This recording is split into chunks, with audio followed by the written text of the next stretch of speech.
Bonjour, nerds. Happy Friday. What is up? Stream chat. How you guys doing? How we doing? How we feeling? How's the vibe? How's the vibe? But yes, welcome to Friday stream, gamers. Welcome to Draw and Mail Club today. Yes, hang on. Give me a sec.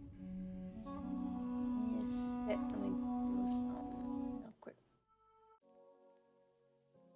Okay. Feeling pretty cast off today? What does that mean? What does that mean? That's my cow milk. How are you, Star? I'm doing okay. I've got like the littlest, ittiest, bittiest, burgeoning headache. So I might have to do a little hop, skip, and away to go take some ibuprofen before we get too deep into this. But other than that, I'm okay. My eye itches. My eye's bothering me for some reason. I don't know why. But yes, so today we are drawing Mail Club art, Mail Club stickers for next month. The theme for next month, as decided by patrons, is a breakfast club theme. It's a little bit of a older joke from the comics readers, but people were kind of joking that, like, Vector's a cinnamon roll and Frankie likes pancakes. And so for a while, some people were calling the cast the Breakfast Club. And they were like, if everyone in the cast had breakfast-themed food, what would their breakfast-themed food be? So we're kind of running based off that. And I haven't figured out what I want to do for the print yet, but for the stickers, I'm giving Vector a cinnamon roll. And then for Frankie, he's got some pancakes with like some orange slices and some chocolate. I just looked up like cute pancakes, like cute orange pancakes on Pinterest, and I found like these perfect ones that should match with his vibe. Yeah, black coffee, Ariana. One black coffee and then drives away. I think Ari should be fried eggs and bacon. Ooh, fight. Fight. Fight. If Frankie was pancakes. Yes, we know Frankie likes pancakes, but what if Frankie was pancakes? Much to think about, much to consider. Thanks for writing how to webcomic start. It's going to be a big help. Thank you for reading. I hope you enjoy. Hi, Rose. But yes, so we are going to be inking and ideally also coloring these today. We have 3 hours. We can probably make it work. I keep bumping my desk with my knees. But yeah, I think we're gonna do Vector first. We're gonna start with my sunnest boy you've ever seen. And we're just gonna vibe and we're just gonna take a chill. It's a chill Friday. I sketched these earlier today. And I took a big honkin' nap. Yes,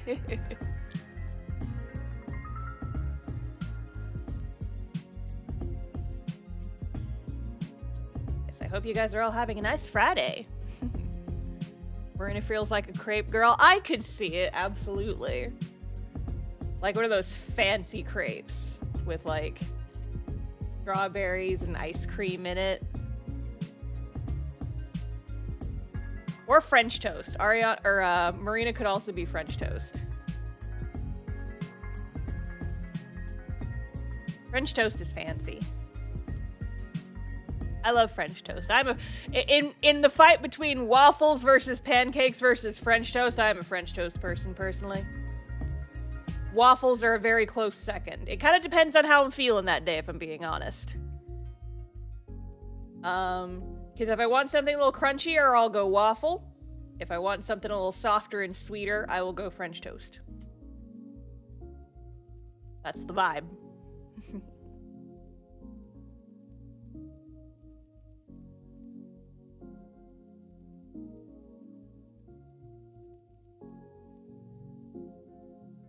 Definitely remember enjoying the French Toast Crunch when I was a kid, the cereal.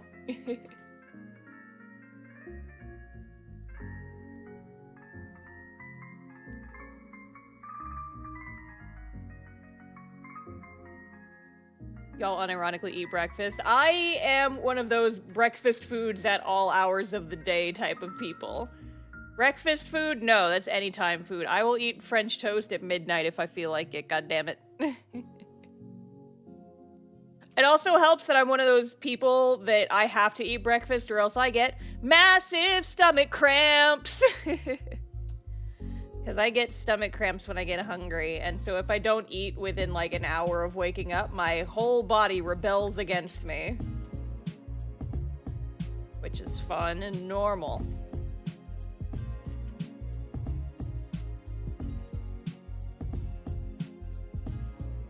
Oh. Sustar, thank you for the super chat. I appreciate it. Had a really rough work week, so I was happy to see you streaming, drawing alongside you. Helps me on. Oh, I'm sorry about your work week, but welcome to stream. I hope you enjoy yourself, and let's draw together. Heck yeah. Breakfast for dinner, baby. Yes, agreed. Absolutely. French toast dinner. See, now you guys are speaking my language. Now you guys are speaking my language. It's good shit right there.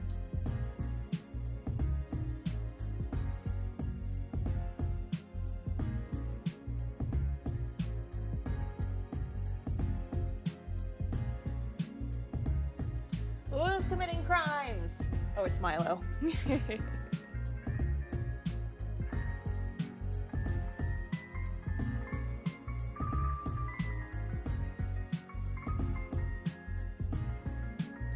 Yes, drawing this mail club is very dangerous because I wanted to, like, you know, first step of drawing the mail club art is going on Pinterest, looking up some inspiration, and it was just looking up reference images of cute and tasty looking food, and I'm like, oh no, this is so dangerous.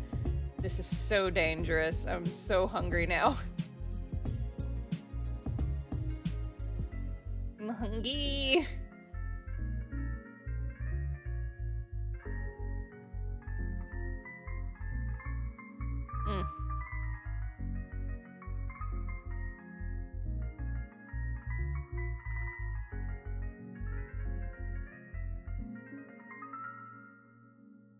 Biggest danger, searching up food. Ain't that the gosh dang truth, isn't it?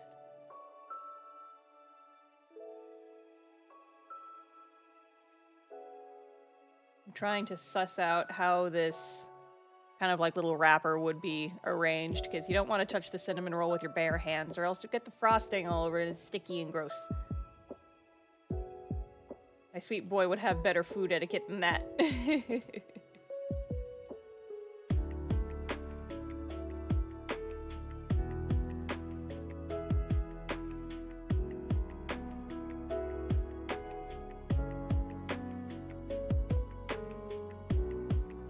Yes, oh my gosh, you guys, I am so heckin' sleepy, like the past couple of days. The lead up to Christmas, everybody's buying shit, and you know, like, I'm so grateful to have, you know, the extra income, because people are doing their Christmas shopping, buying stuff on the store, etc. You know, like, I'm not complaining about that, but I usually only have to go to the post office like twice a week. I've had to go every single day this week because orders have been piling up so quickly that I have to go, like, over and over again. I've gone, like, every single day this week. I've been packing orders, like, every single morning. Just because, you know, I want people to get their stuff in time for Christmas, but, ugh. Hi, Milo. Hello, Chicken Strip. What are you doing? Are you a kitty cat? It's kitty cat. Confirmed. She's over here looking for attention. Over here looking for attention and pets. Very cute, little baby. Hi, Milo. It's Milo.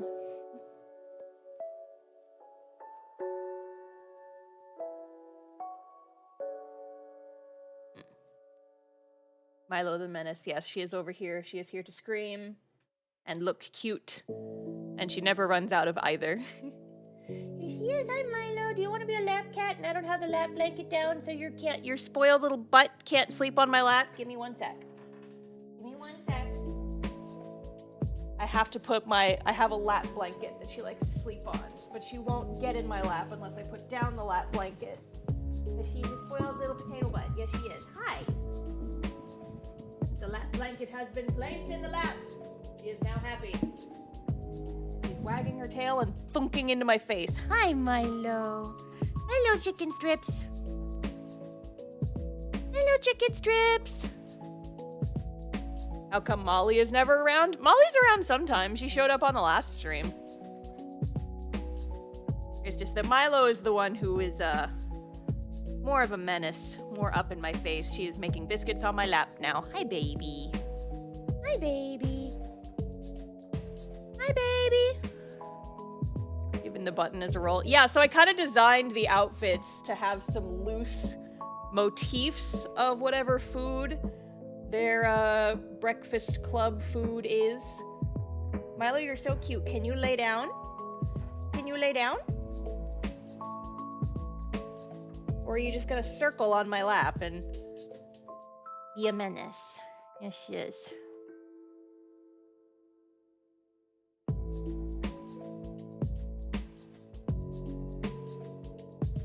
Hi. Well, she's purring. It's super not gonna show up on the mic chat, but oh, I wish you could hear. She's being very sweet right now. Being a kitty baby. In the print, are they gonna be in the Breakfast Club pose because there are 5 of them? I need to familiarize myself with that because I was just gonna do like a cute print with like all 5 of them on like a breakfast platter or something. I don't know, like little chibis, like little cute stuff, but I don't know. Breakfast Club poster. I could, but that movie doesn't have anything to do with breakfast. It's a misnomer. There isn't a single pancake in that entire movie as far as I'm aware.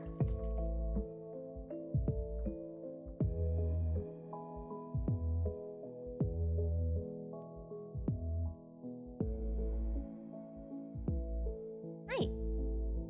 She has laid down and she is just looking at me. She's so cute. She's kitten.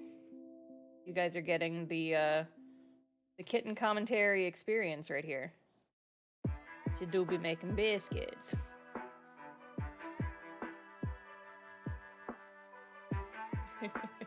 Gotta have the Breakfast Club scene where they're dancing on the table.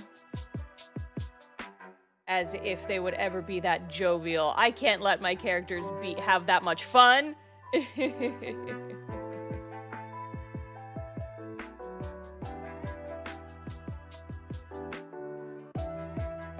Don't you guys know that I'm mean to my characters according to everybody? According to everybody. Everyone's like, Star, why are you so mean to your characters? And I'm like, I don't know, it's fun.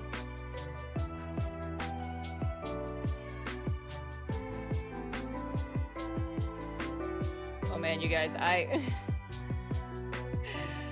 my house has a weird smell going on right now, and it is bugging the heck out of me, if I'm being honest. So, I am going to be in charge. So, because I am the only member of my immediate family with a house right now, it has come down to me, and that I am going to be the one hosting Christmas again this year. But instead of just being my parents and my brother coming over, we're actually also going to have my grandparents coming over. And then some other additional family members coming over for Christmas Eve. So I'm doing Christmas Eve and Christmas Day at my house. And so I'm in the process, you know, like trying to do some cleaning because we're also having people over on Sunday for like a baking party. And one of the, whatever the opposite of a perk is, one of those things, one of the negatives about my neighborhood. What are you smelling? I'm getting there. I gotta lead up to it. I promise you it's weird, but it's not gross, okay? Just so because we're having company over who doesn't usually come over to my house, I want to make sure that my house is in like a nice shape, right? And unfortunately, because of where I live, hard water is a pretty major problem in my neighborhood. Like calcium buildup and like you know, hard water stains are a major problem in my house because the water in my neighborhood is like very much hard water. So it kind of builds up. I get the like rings around the toilet where the water like kind of sits, like the top of the water sits on the toilet. I get the toilet rings really frequently, and then it's not just a stain, it's like actual calcium buildup, like hard water buildup, and it's a pain in the ass. And so I was talking to my mom the other day when we were talking about party prep, and I'm like, how do I like get rid of that? Because it's been there basically since I moved into the house, and it's embarrassing and it's weird to look at. And she's like, oh, well, all you have to do, actually, an easy thing that you can do to clean that off is you pour some, you know, regular store brand white vinegar into the toilet bowl, and you just let it sit for a while. And eventually it'll make it easier to scrub it off. And I was like, okay. So I bought like a gallon of vinegar, and I poured it onto the toilet, and now my whole fucking house smells like vinegar. And I'm like, ah! It smells like vinegar in my house! Ah! It's wafting through the entire home! Because I have 2 toilets to clean! Ah, it smells like glory? No, it smells like acid. It smells acidic, and it smells like salt and vinegar chips, but in my entire home. It's like, it's not a bad smell, it's just like, I'm trying to burn some candles to make the smell go away, and it's not working. And I'm just like, god damn it, it smells like, you know what it smells like? It smells like Easter eggs. Because, you know, you gotta like hard boil Easter eggs, and you use the vinegar to make dye. It smells like Easter in here. It smells like Easter. And I'm like, I'm glad I did this today and that I didn't wait until tomorrow to do it, because that gives some time for the smell to dissipate. But it's still just like, smells weird in my house now. It smells weird in my house. Nothing says Christmas like that good old-fashioned Easter smell, right? Exactly. You guys get it. You guys get it. Yeah, so that's what I'm struggling with. So my house smells like Easter dye. It smells like Easter eggs. And I gotta spend like most of the day cleaning my house tomorrow because we're having people over. And I'm like, oh good golly. Oh good golly.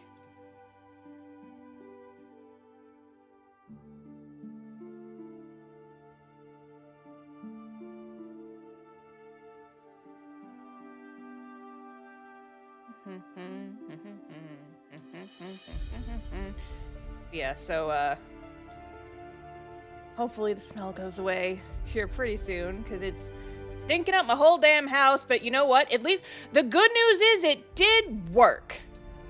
The good news is that it did work. I was able to scrub the ring off of my toilet, so the vinegar trick did work wonders. I am just now dealing with the repercussions of using vinegar as a cleaning agent, because oh my god, it smells. Oh my god, it smells. Stinky. Stinky. What's the progress for making Mail Club merch? Oh, so Mail Club stuff for December was sent out today, actually. I packed them all yesterday. And so I finally got them sent out today. I had to wait before sending them out because I had to go to the post office and do my favorite thing. I was talking to some friends about this on a video chat yesterday, but one of my favorite parts about my job is the fact that I have to mail so much. I can actually be that person. Okay, have you guys seen that Parks and Recreation bit where they're like in the restaurant and what's his name? The God, it's been so long. Ron is his name, I think. He's like, I need you to bring me all of the bacon and eggs you have. Now listen to me, listen carefully. You probably hear that and you think I want a lot of bacon and eggs. No, I want all of the bacon and eggs that you have. So picture that scene in your mind's eye, right? That's what I get to do. Did you forget our friend Ron's name? No, the guy from Parks and Rec. I would never forget Ronathan's name. Jeez. Just forgot the character's last name. But yeah, so I get to go once a month or so. Because I mail so much stuff for my mail club, I use stamps. I go through so many freaking stamps. Because, like, here's a reference for you guys. I have over 100 people in my mail club between the sticker club and the full mail club combined.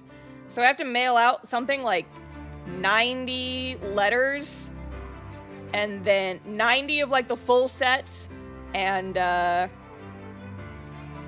like 30 sets that are just the stickers. So that's like 120 letters that I have to send out every month.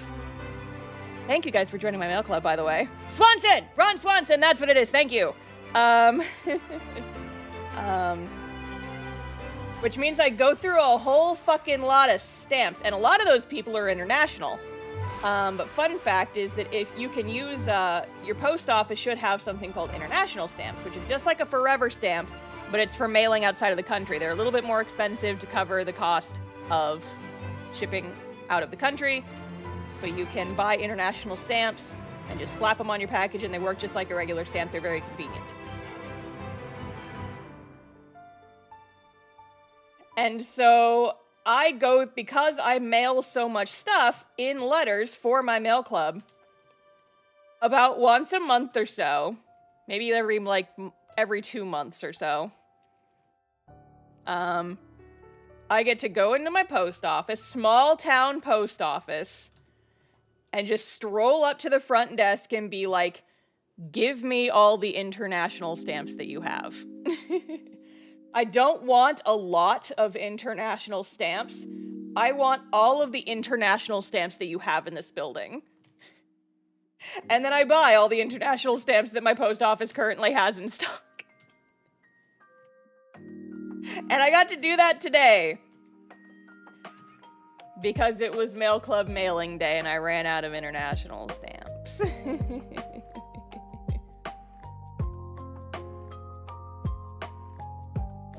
International stamps for the...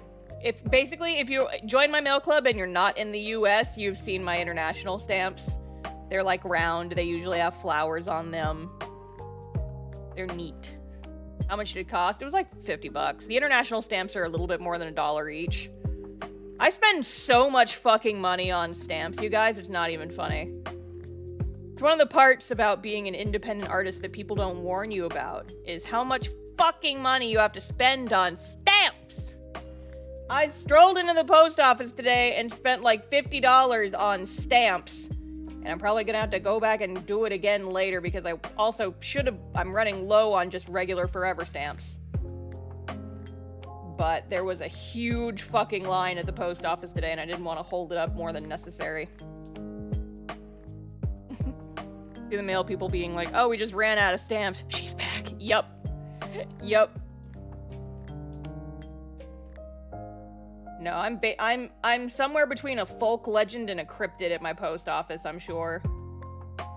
They recognize me now. I have to move. The mortifying ordeal of being known, etc.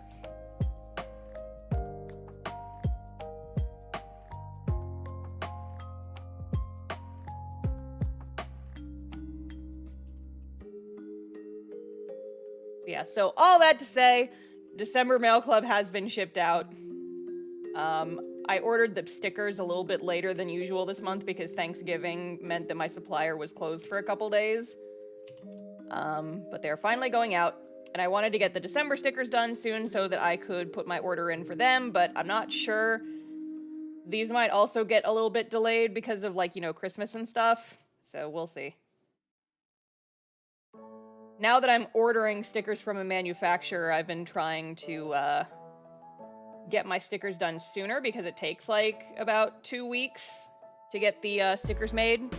So.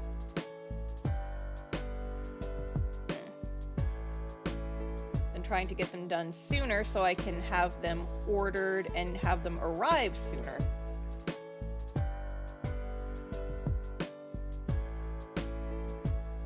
Can we please get Zara zebra stickers too? Maybe someday if you guys are nice to me. Can't believe this shit. Everybody with the Zara zebra. Can't believe y'all. My poor man, making fun of him with the zebra nonsense. Sheesh. Leave Zara alone. He's already traumatized and now everybody's calling him a zebra. So rude.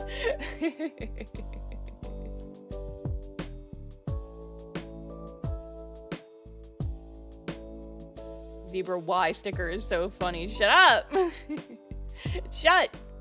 Tell the audience about the zebra care package you got sent. Oh, yeah, guys! My freaking mods and some of the folks from my Discord sent me a freaking care package with a bunch of zebra-themed stuff in it. They wrapped it with zebra wrapping paper. And I had to go pick it up from the post office, and they were like, hey, what's this? He's like, why is it zebras? And I'm like, I know who sent that. I know who sent that. And they just sent me a bunch of zebra-themed stuff. And, like, I'll admit, it did get quite a giggle out of me, but god damn it, you guys. They sent me a Yu-Gi-Oh cards with zebras on them. Sent me a Christmas ornament that was a zebra, and you know that went directly onto the Christmas tree. It's behind me. Did you think of the cup holder? It's not what I expected when I was told I was being mailed a cup holder. I thought it was gonna be like one of those things that you put in a, like one of the little coasters that you can put in a cup holder in like a car or something. But instead it's a purse for your cups. It's like a cool harness and you can put a cup in it and you can hold it. And I'm like, okay, this is neat. This is cooler and gother than I was expecting. It's like a water bottle harness and I'm like, oh fuck yeah. Not what I expected. Still freaking cool though.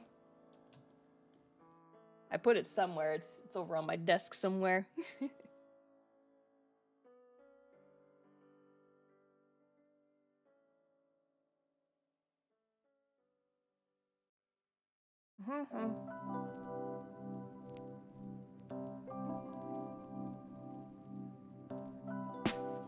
Okay. So the hard thing here is going to be that drawing food is difficult. And I'm not sure exactly how I want to go about doing this. I need to get my color reference. Where's my color reference sheets? With my children and their colors. Here, let me organize my layers really quick. Pink layer, and that'll be for the flats. I'm gonna go ahead and make this white, because that's gonna be what the background of the stickers are. Actually, let's make the background kind of like cute and beige-ish, kind of like go for the color theme of the stickers, and then I can adjust the flats as I go. Yeah, the base flats that I use in the comic, just as is, are kind of desaturated. But I'm oh, I opened something else. I opened the wrong thing. Open speech recognition, that's not what I want.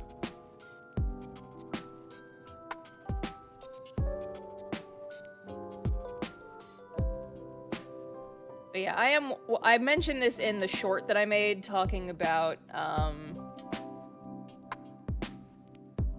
the print for December and how I am trying to get better at picking colors to go with a certain theme rather than just sticking with the same flats that I always use. That's my baby boy right there.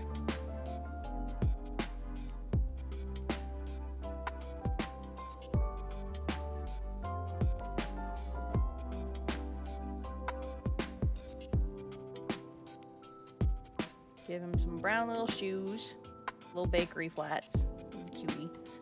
And then I have a general idea of how I want to do this outfit. Oh, that's far too yellow. Fix that in a sec. I want to use some, like, warm browns on these.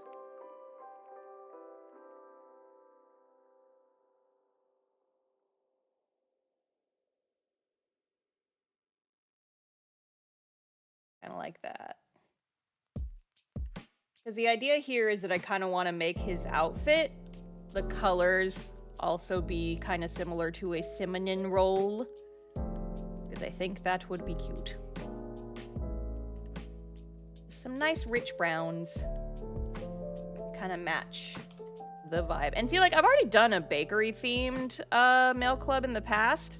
And so I didn't want to retread old ground. But at the same time, I want to make my boy's little cinnamon boy. Cinnamon roll son. He's a sweet boy.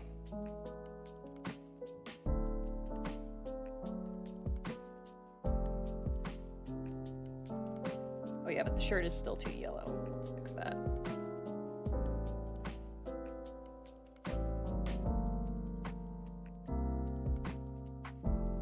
Sun boy.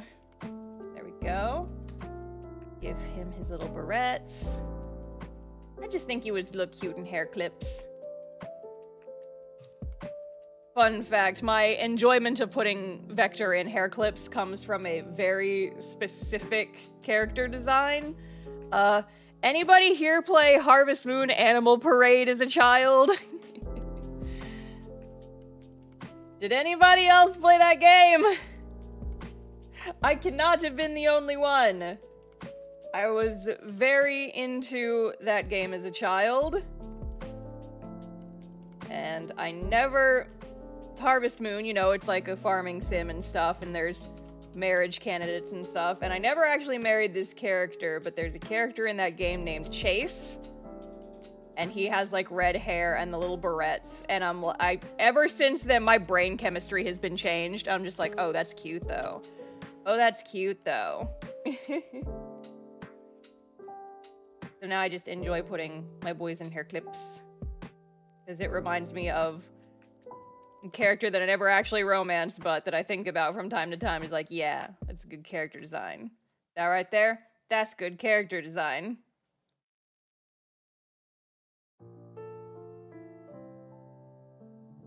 Hi again, Milo! Welcome back. Milo is here. Oh, here she is. He's here to once again make biscuits on my lap.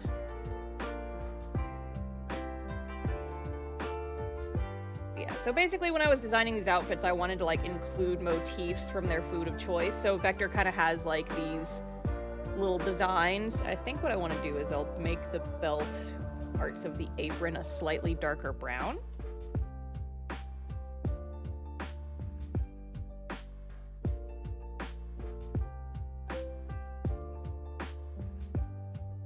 Make these multiply.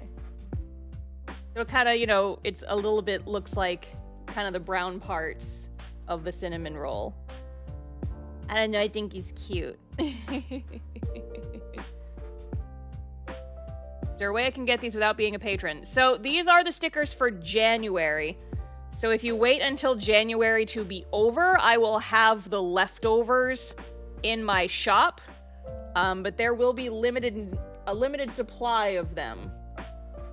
But if you can manage to snag one once they get put up on my store. Milo, please don't headbutt your head, your cute little head, into my hand while I am trying to draw. Thank you. He's so cute and I can't stand it. She's so cute and I can't stand it. And she is just here to make biscuits. But yeah, so that's a new thing I've started to do. Originally, the Mail Club prints were only, or the Mail Club stickers were only for Patreon. But now that I'm outsourcing my stickers, it makes sense to try to get rid of the leftovers and put them on the website until they sell out. The November stickers are actually dangerously low to selling out. Dangerously close to selling out, sorry. So if y'all really want those stickers, you might want to go get those. I've only got like, I think 10 sets left. I've sold like half of the remaining ones that I had. Hi, Milo. Oh, she is biscuits. She is curled up on my lap and is giving biscuits. Cute baby cat. Cute baby gatito. Small sweet gatito. There she is.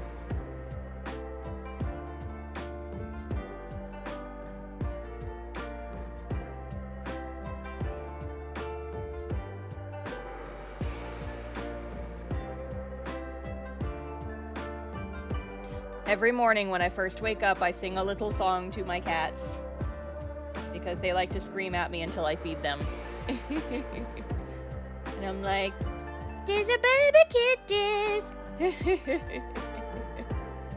I just sing the baby kitty song at them.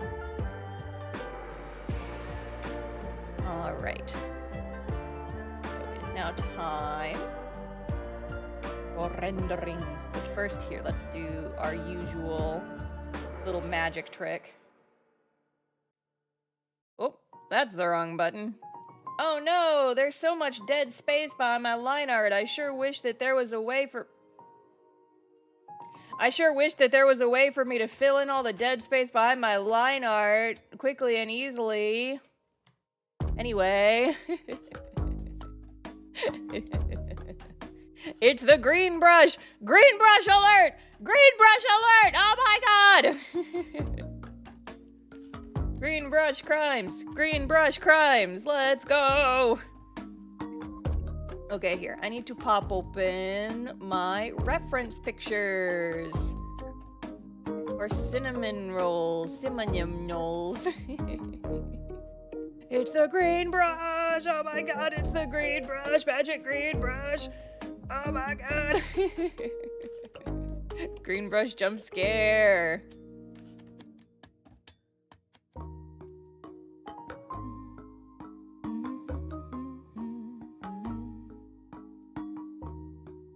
Okay, here's my reference picture for cinnamon rolls.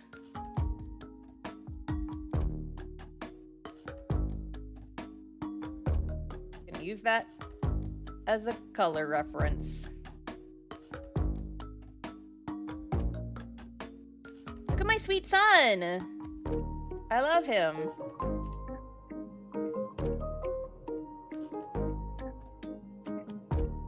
Okay. Yeah, food is tricky to draw, but I'm going to do my best over here.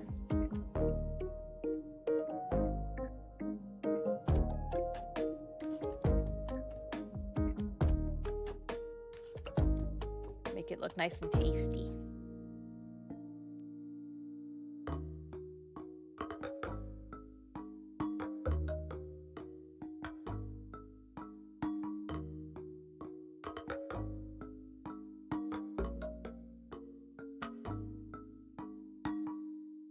Tasty, tasty cinnamon roll. Let's fucking go.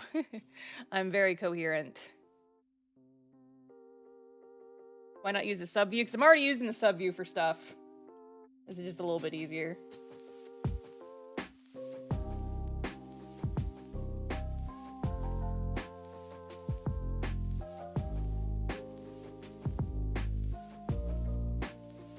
I've got a cat curled up on my lap. This is true bliss right here. She is cozy, ladies and gentlemen.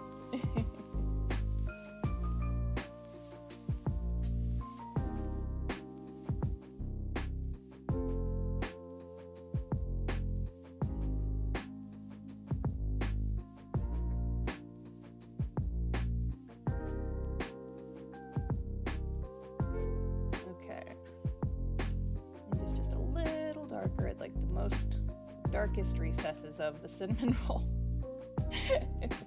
The darkest recesses of the cinnamon roll. The dark side, if you will.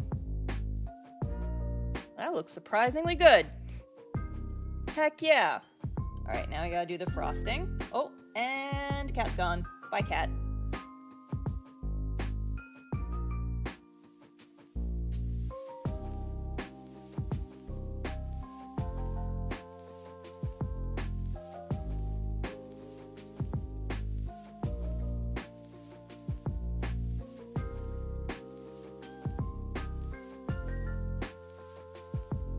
Frosting is freaking hard to draw.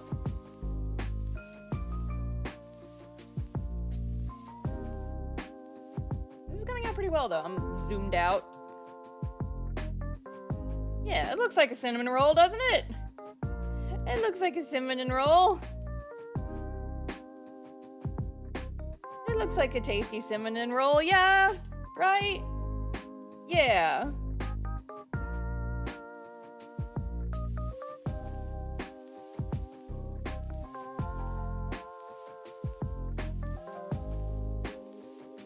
Put like a little bit of shading on it. Just a little.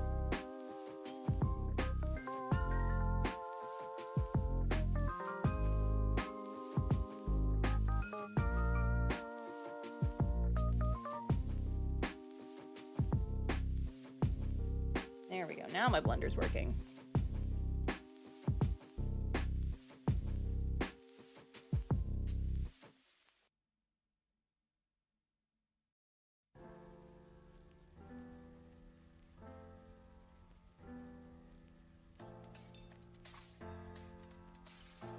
Blender is acting up today. I don't know why. Does not want to blend properly.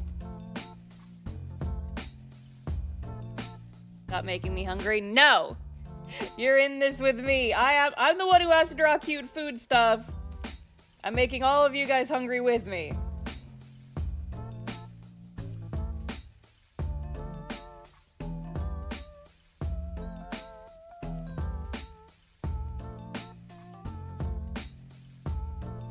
We will suffer together, my companions.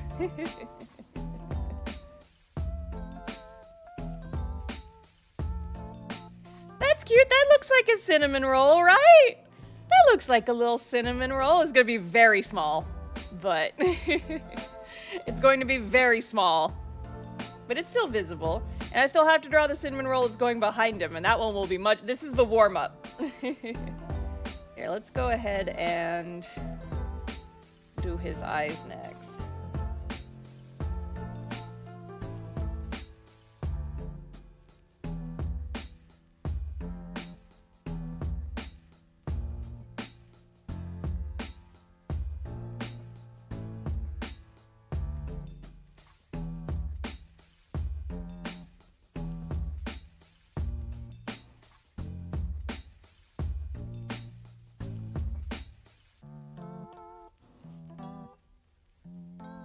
Isn't that cinnamon roll just a smaller vector? Good question. Clearly I have fucked up. I should have just drawn vector holding a smaller vector. What the fuck was I doing? What was I thinking?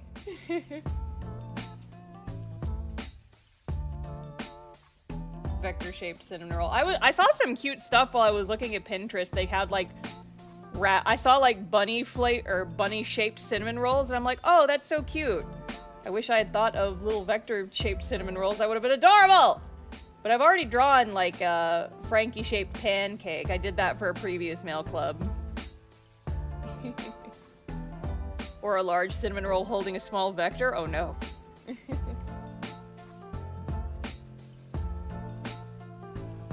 Oh, green-eyed boy.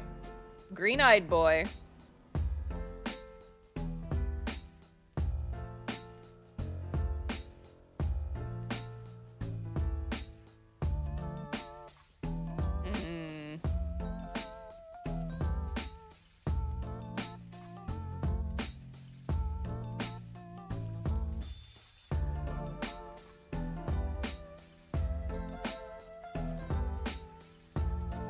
Sometimes it's fun to just fuck around with your character's designs a little bit. Sometimes it is fun.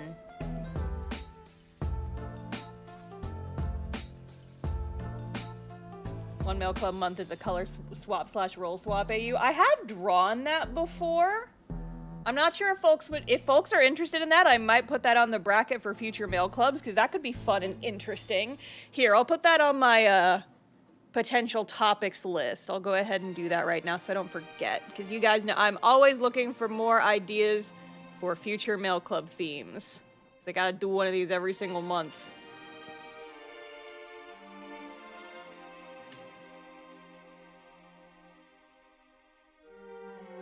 I know the people sure are rioting for some kind of Battle of the Bands AU, but I didn't want to put that on the bracket for this month because I didn't want to have to draw musical instruments this month because I'm busy.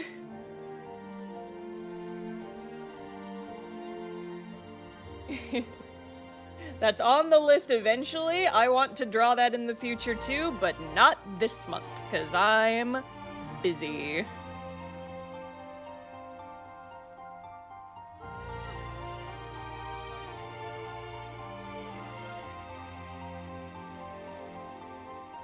Cast off as idle anime kids. Listen, I put that in the poll a handful of times and it hasn't won yet. It hasn't won yet. If it takes too long for that one to win, one of these days I'm just gonna go AWOL and do it myself anyway. Like, fuck it, you guys get the idle AU this month because I want to draw it.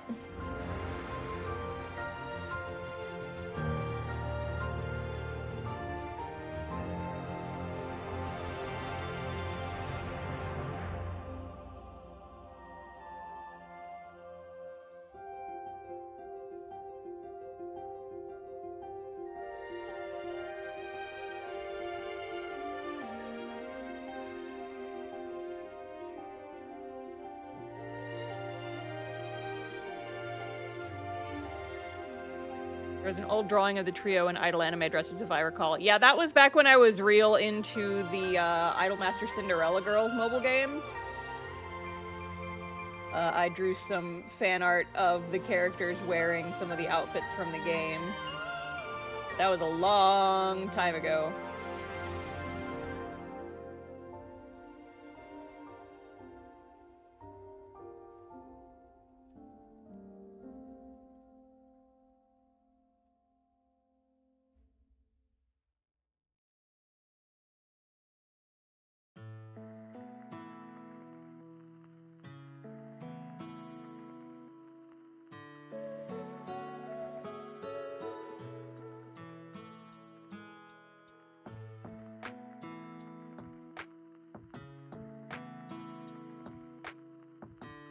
Look at my little glowy eye sun boy.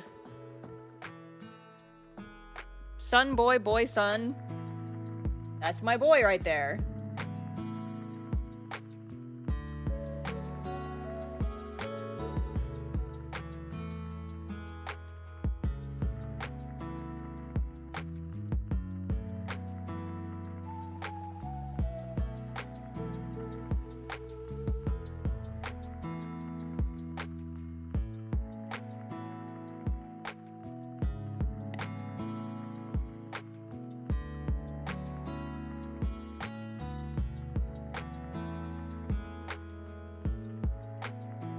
He's a little cutie patoot. That's my cute boy right there. He's just a little guy. All right. So let's go ahead and shade him. And go ahead and give him some shading.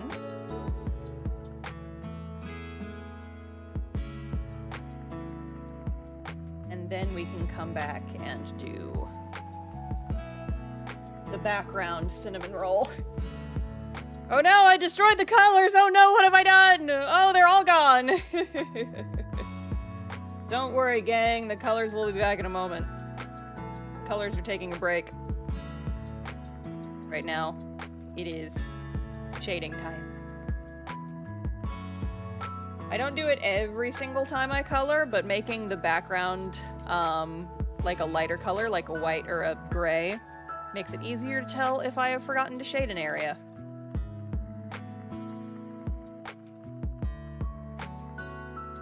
Yeah, colors are on their lunch break. It's fine. Don't worry about it.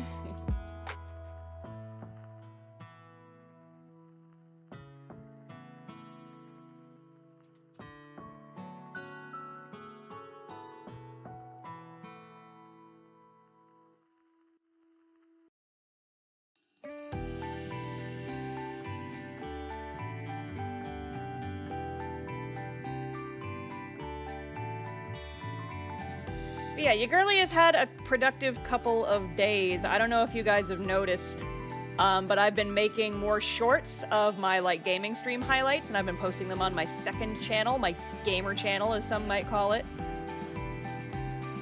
Which y'all should subscribe to, by the way, because that's if you guys have ever come to one of my game streams and noticed that you can't find the VODs afterwards, it's because I've been posting all of my gaming VODs over on my second channel. It's because I like to keep this channel mostly art focused, but because this is where my audience is, this is the channel that I want to stream on.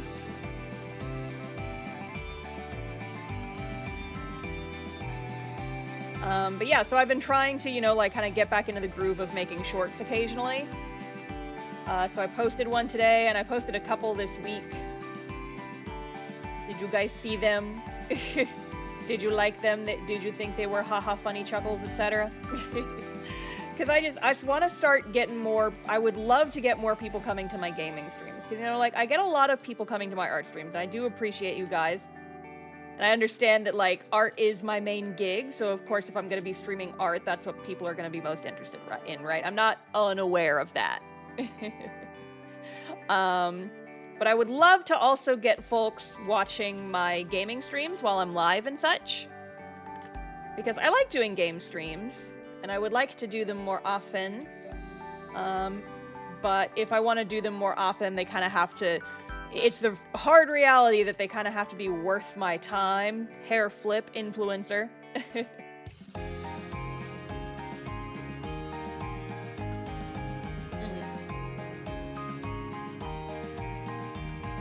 Yeah, so I've been trying to, you know, like, get back into the rhythms, posting shorts, advertising, trying to get back in the algorithm a little bit. So if you guys seeing me post more shorts and stuff over there, that'll be why. Currently, what I've been doing is I have a friend who's been helping me make highlight videos of all my Baldur's Gate 3 streams. And those, like, I'll have a big highlight video coming out probably once I finish Act 1. I'll just post all the parts together. And that'll get posted on the main channel. But in the meantime, my friend has been working on those behind the scenes, so what I've been doing is I've just been taking the best little moments from the highlight videos that they've been making, and I've just been turning them into shorts.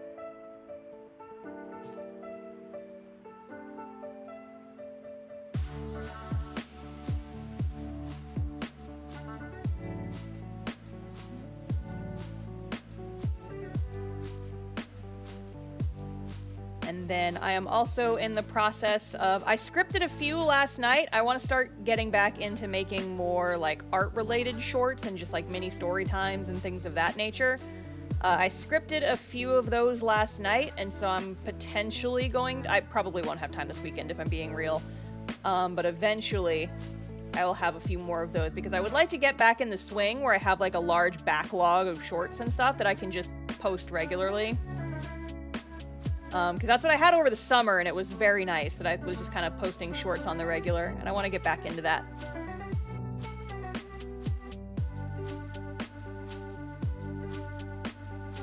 I try to make it to the gaming streams, but I never make it. Well, why not? I'm joking. Yeah, I understand that, like, if folks aren't interested in my gaming stuff just because I'm not primarily a gaming streamer, right? But... you know, I'd like more people to come by. Streams are more fun when they're rowdier, you know?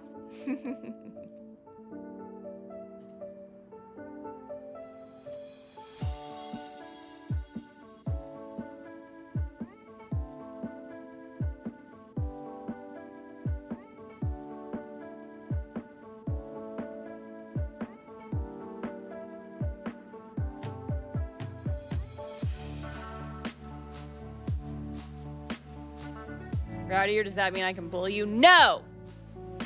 No! No bullying allowed!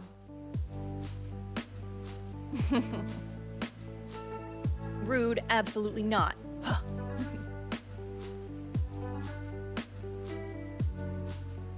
Tend to watch the VOD after the stream unless I'm incredibly free, because I unfortunately do have to do adult things. Ugh.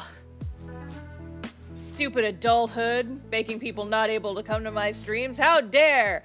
I'm going to go out into the world and I'm going to beat up all the adults! That'll show them! Does that mean more chaos? I mean, no, maybe. You still have more stories to tell about your jet program experience because I'm very interested in doing it within the next few years or so. I do have a couple more videos in the lineup that I want to do. Right now, I'm suffering from success a little bit. I've got like too many video ideas and I'm not sure which ones I want to prioritize, is the tricky thing. But for jet program at the very least, the videos that I have posted already are the ones that are the most specific to the actual program and the things that you do.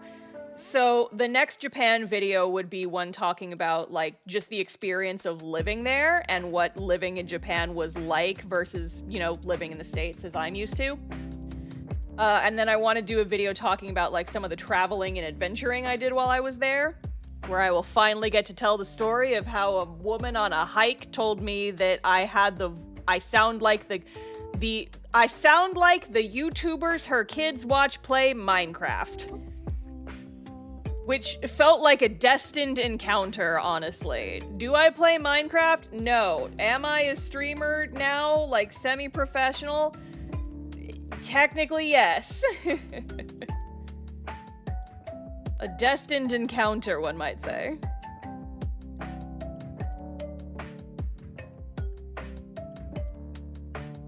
Honestly, this already looks pretty good. I'm not sure if I need to change too much. Don't you have to play Minecraft still? I do. I do still owe you guys a Minecraft stream. I've just been busy.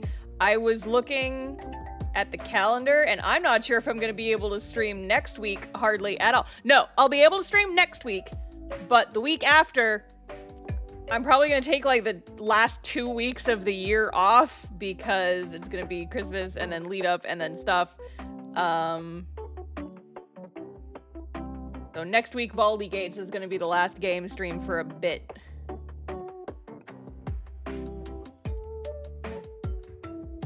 But yeah, so I'm not sure if I will have time to do Minecraft before the year is over. But we'll have to see.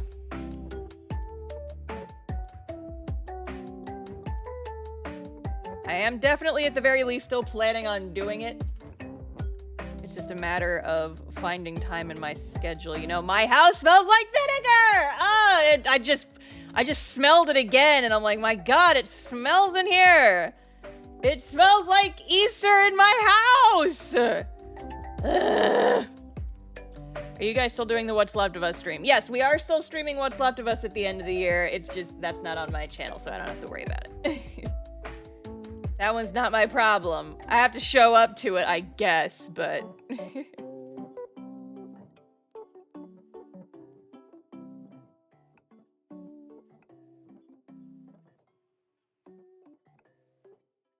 If you weren't here at the start of the stream, and are not sure why I'm screaming about vinegar, I was using it to clean hard water stains off my toilet right before stream, and now my entire house smells like salt and vinegar chips.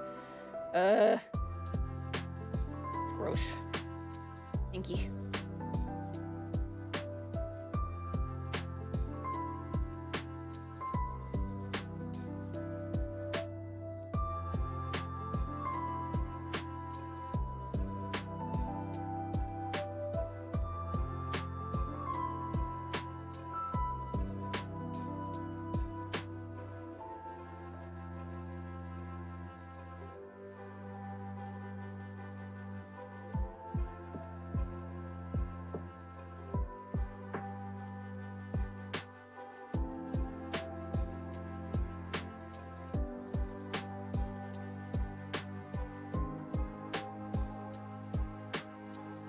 Basically what we're doing here is I'm just adding some little reflected light to the darkest parts of the shadows.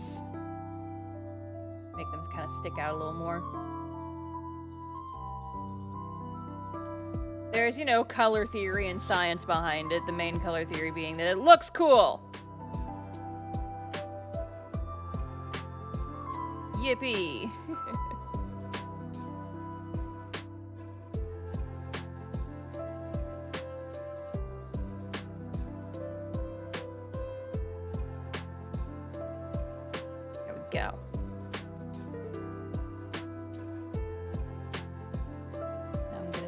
bit of glowies for my sun boy glowy eyes.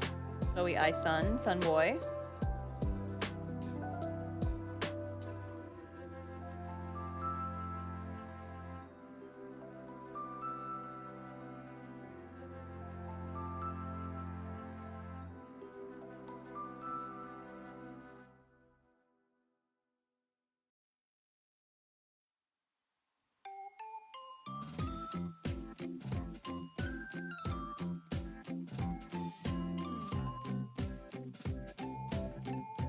Blushies. I'm getting there. I'm getting there.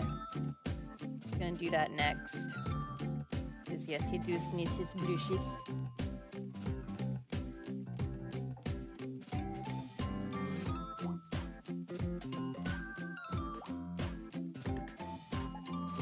My headset keeps randomly turning off, and it's not even freaking low on batteries this time. I checked. It is fully charged. It just likes to randomly turn off sometimes. I love it when technology works the way it's supposed to.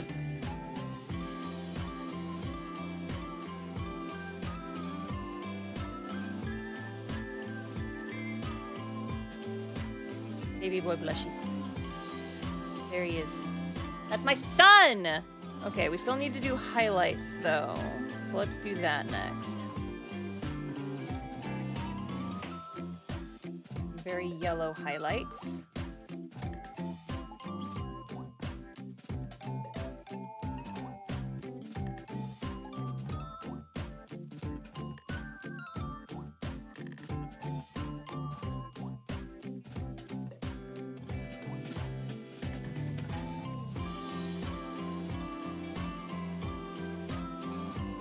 Yeah, as far as future videos go, my next video is actually already up for patrons and channel members, because I finished it super early so that I wouldn't have to worry about it during Christmas vacations and holiday lead up and stuff of that nature. But my last video of the year is going up the day after Christmas, and it's going to be about the dogfight story from back earlier this year. And that video is already done, and if you are a channel member or a member of my Patreon, you can watch it right now! Wow! But yes. So that video is already done, and I'm trying to think about what I want to do for my next video. I have a couple of ideas, but none of them are jumping out at me like, yes, yes, yes, I must do this one, yes, type of thing. So I'm unsure. I might honestly just like do a vote for patrons, because I've done that in the past when I wasn't sure what type of video I wanted to do next. I'll let my patrons vote on it, just to kind of see what type of stuff they'd be into. Because the ones I'm thinking about, because, you know, like, I try to do videos that I'm interested in, because that just, you know, makes them easier to work on. And YouTube is still technically, like, I do get paid for YouTube, but it is also, like, I want to enjoy it, and so therefore I want to focus on videos that I'm going to have the most fun with, right?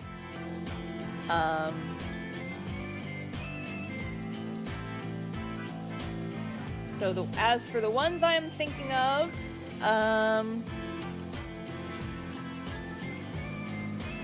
there's one where I kind of talk about the whole lead up to, like, the whole how to webcomic debacle. Talking about, like, how the book came to be. A working title I have for that one is, How Being Cheap gave me a writing career.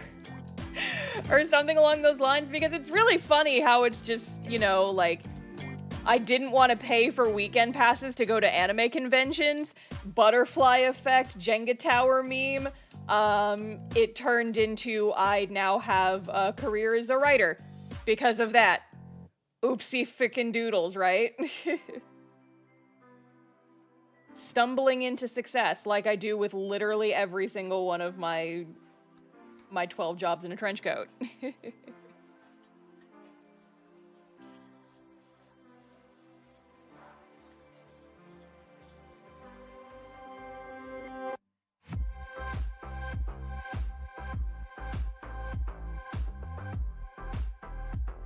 But yeah, so that one would be talking about, like, kind of the history of the book, why it exists, why I wrote it, kind of just, you know, the whole lead up to how the book happened.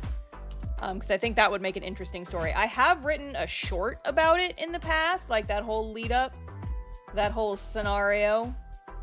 But I had to fit it into 60 seconds, and so I left out a lot of details. But I just keep thinking that that would make an interesting video, I think.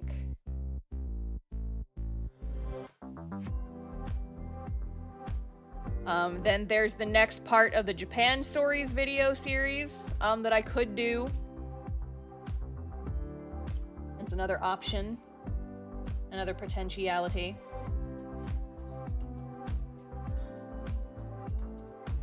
Like I said earlier, that one would be talking about like just daily life and how it was different from the States. Stuff I had to get used to, etc. And just, you know, like just kind of stories from living there, because there's some fun stuff. Fun and interesting stories from life there.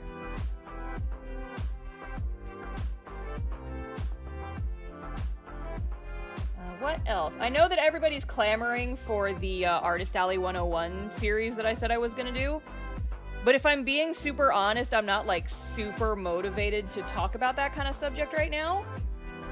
And so I don't want to force myself to work on a topic that doesn't spark joy. Because whenever I try and force myself to work on a specific topic, it always feels like pulling teeth. And then I feel like the video doesn't come out as good. I'm definitely a follow your bliss type of person in regards to the videos that I make. It's like, if I'm not in a good mood and if I'm not really inspired to talk about this topic, the video's not going to be as good. So...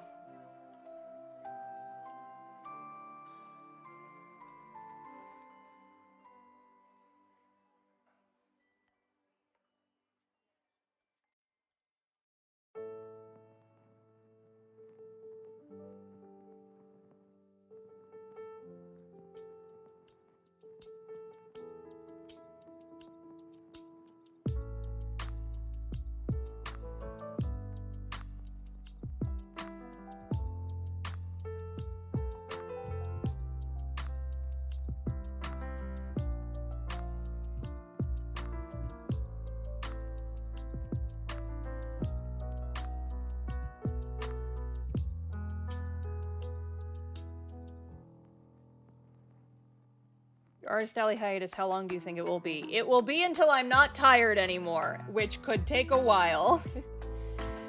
I don't really have any, like, solid plans for exact comeback dates or anything, because it's really just gonna be, like... I think I'm probably gonna end up doing fewer conventions from now on in general, just because, with YouTube doing so well and Patreon doing so well, I don't need to do as many conventions. I know bare minimum, it's probably going to last until I have Cast Off in print.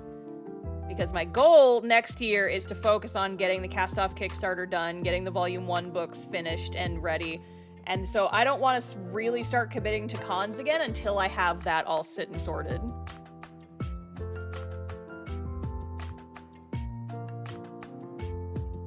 And yeah, based on the timeline, that's probably not going to be until early 2025 at the earliest. Like, the absolute earliest. But even then, like, conventions, like, went to so many cons because they were a good source of income for me. But right now, like, the Patreon's doing really well, and YouTube is doing really well. And also, conventions are such a time sink that if I can find alternative methods of making money that don't take as much time, I really want to focus on those. Because, you know, it just makes my life easier, right?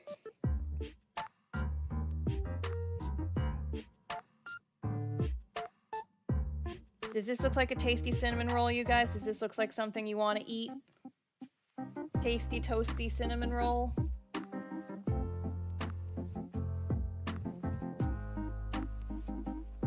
They look tasty to you?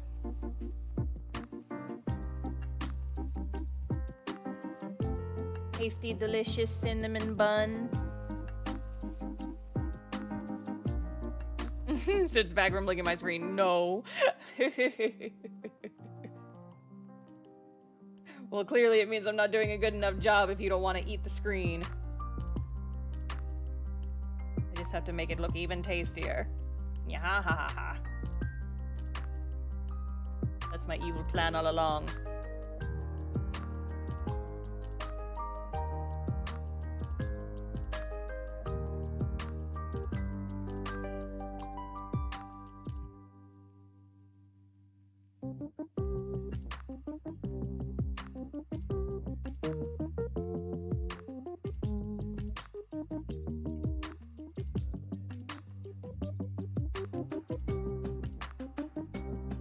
Trying to use some interesting blending brushes to get the texture that I want, you know?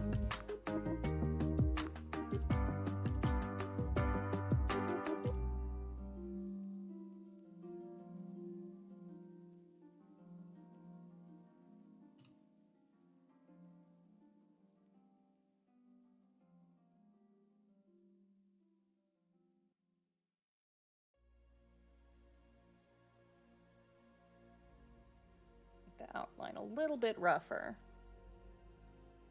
less smooth. It could look like a little bit more natural of a shape.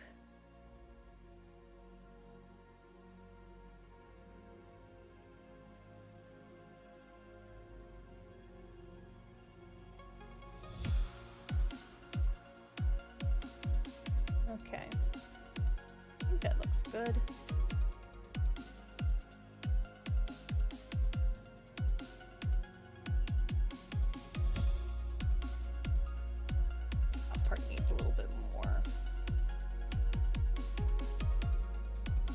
Shading, I think.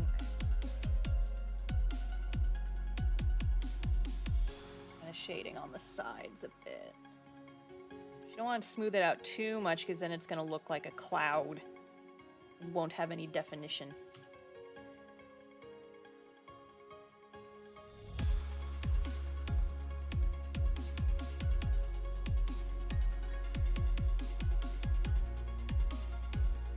Blending brush is very good for this, though. It's one of the random ones that I downloaded, but it's working very well for creating this kind of bread-like texture.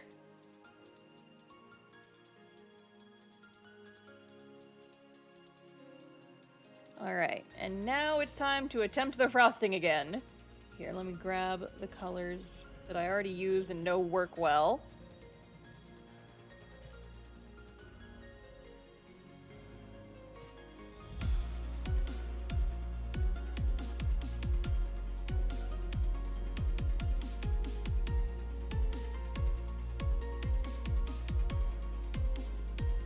I think I can do this freehand, she said. With her hubris.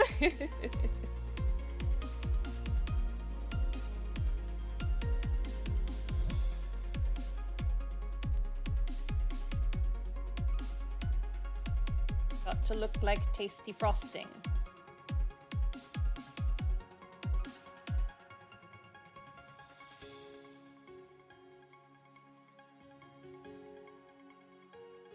Everybody keeps talking about Vector, but all I see are 3 cinnamon rolls. Yeah. Surprise. Welcome to the cinnamon roll stream.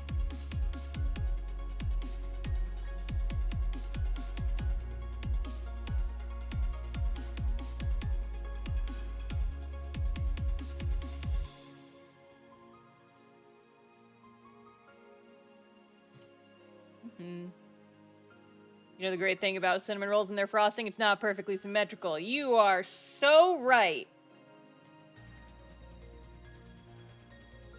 Delicious. Ugh, this is making me really hungry, actually. Shit! Oh! Don't you mean 4 cinnamon rolls? Where's the 4th? What are you talking about?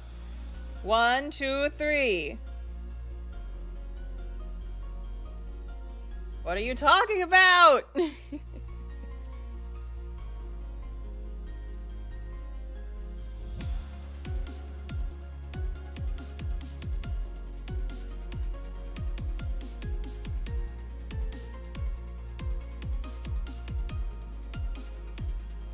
a star-shaped one.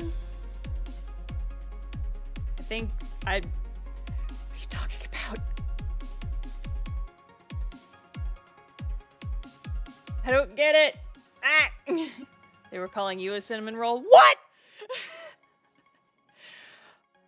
What?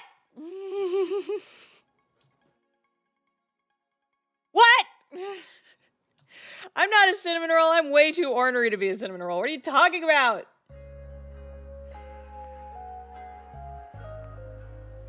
I'm like a breakfast taco. I'll kick your ass.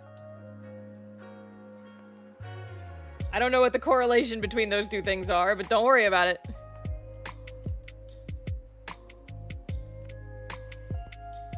Why does my fucking headset keep turning off? Stop it!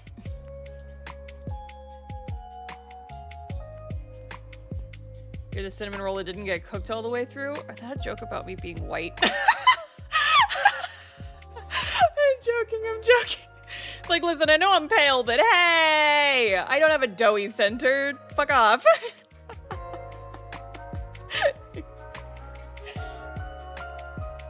Cinnamon roll that got a little bit of chili powder thrown in? Gross. Gross.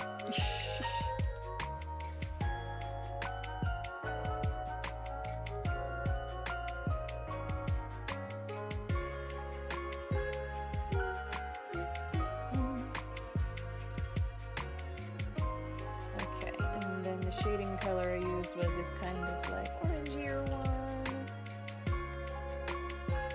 Just gonna give the frosting some definition.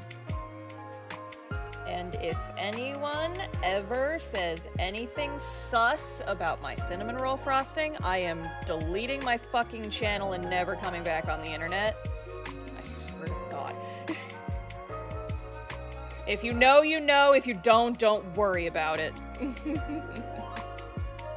Not a joke about you being white. I'm not allowed to make that joke because I'm also pastry flour. Haha, let's go!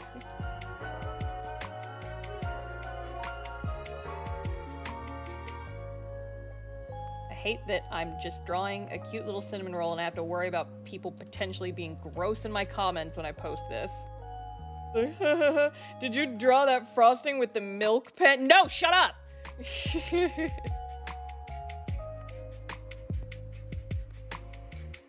Fuck off about it. A burnt cinnamon roll? Maybe. It's kind of crunchy. Still sweet, but kind of crunchy. You know, maybe I can accept that. Maybe I can accept that. Maybe I can live with that, honestly. Cinnamon roll that got left in the oven too long and is now ornery and just wants to punch people. Brother likes to joke that I had to move to Canada to get a tan. RIP! My fellow pale companions, let us wince away from the sun before we get burnt by its rays.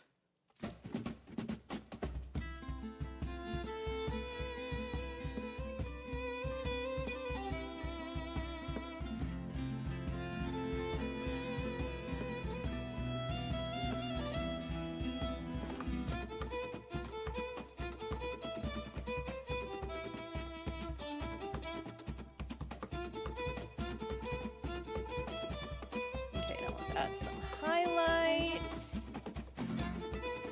They're very sweet.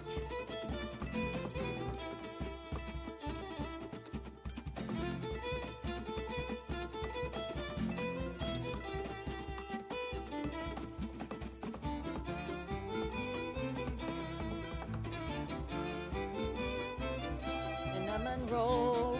Oh god, this is just making me so hungry.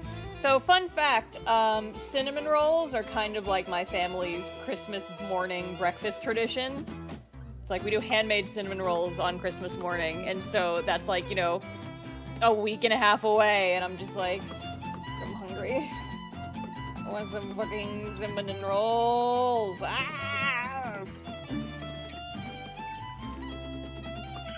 Hey. We used to just do the kind you could get out of a can, but eventually my dad was like, no, I want to be fancy, and started home making them.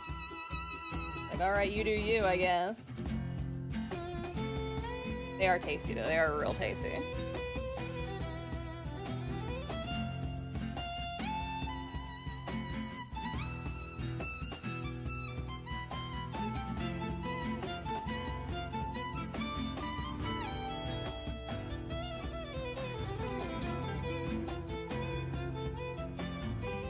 going all out detailing this food, making this frosting look realistic.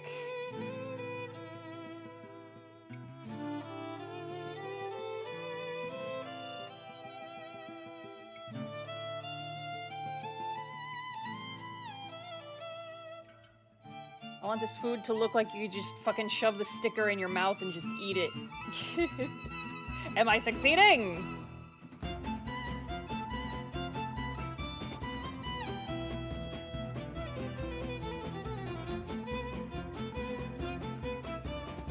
Does look real, that shading. Yay! I'm succeeding! I want people to get these stickers and then want to stick them in their mouth! Which you should not do. Do not eat stickers. They're not good for you.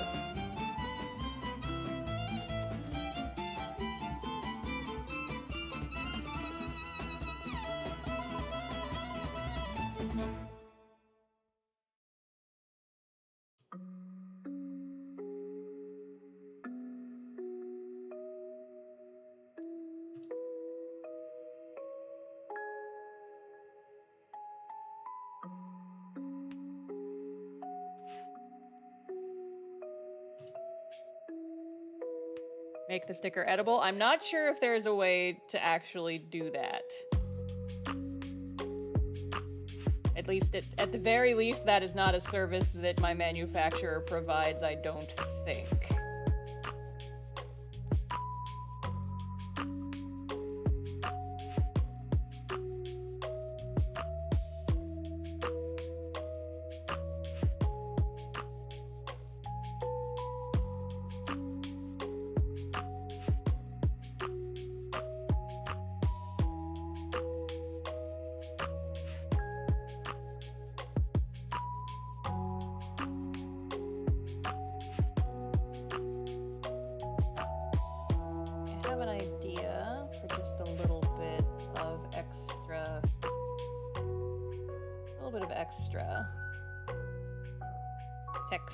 Highlights, etc.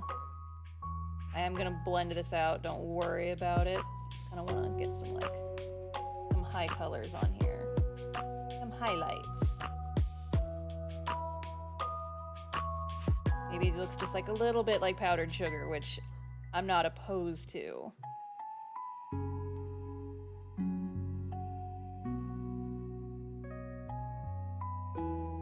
I'm gonna be honest, y'all. I think this is turning out really good. This looks fucking tasty.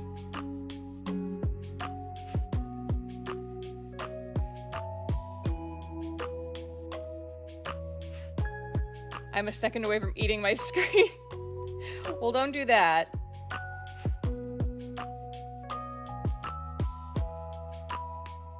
Ugh, do you ever just draw something that makes you really fucking hungry? Oh my god, I'm dying over here, chat. I am dying. I did it to myself. Fuck. The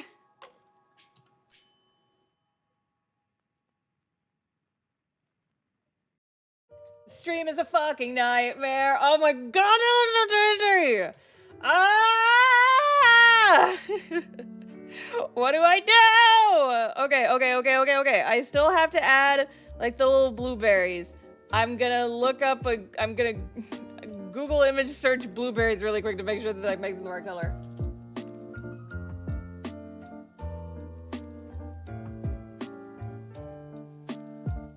Oh, now I'm just seeing pictures of blueberry flavored cinnamon rolls. That's not exactly what I had in mind. Oh, but those look tasty though, and they're kind of purplish. I can't change the image now. I'm not going to, I refuse. Plomp this reference in there so I can draw these blueberries.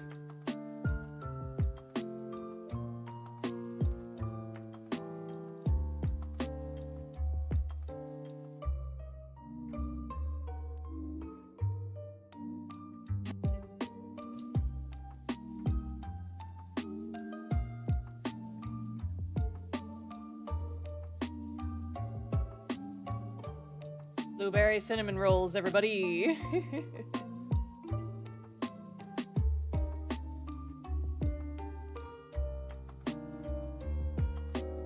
Okay, I can actually use a smoother blend for this because it's a a smoother surface.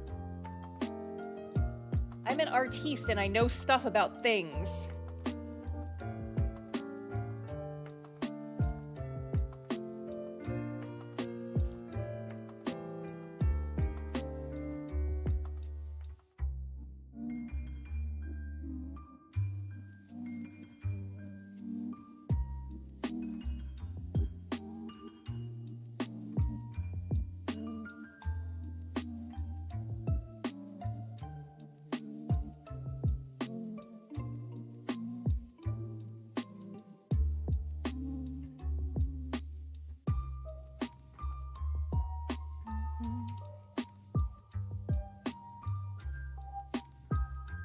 It's the blueberry.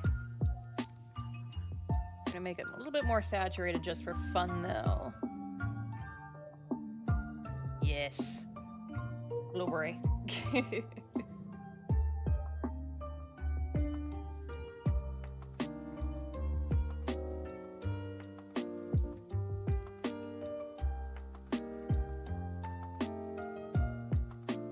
Occasionally I get to have fun with painting.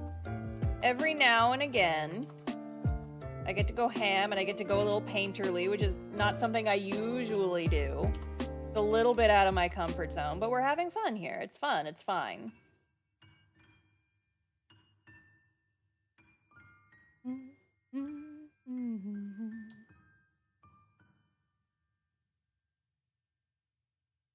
Okay, so there's blueberry number 1. Let's do blueberry number 2. Added some new songs to my Stream Jams playlist right before the stream. There's some good heckin' jams, if I do say so myself. They're all by the same artist, which is one of the artists that I usually use for like my background music on my videos. Got some good heckin' jams.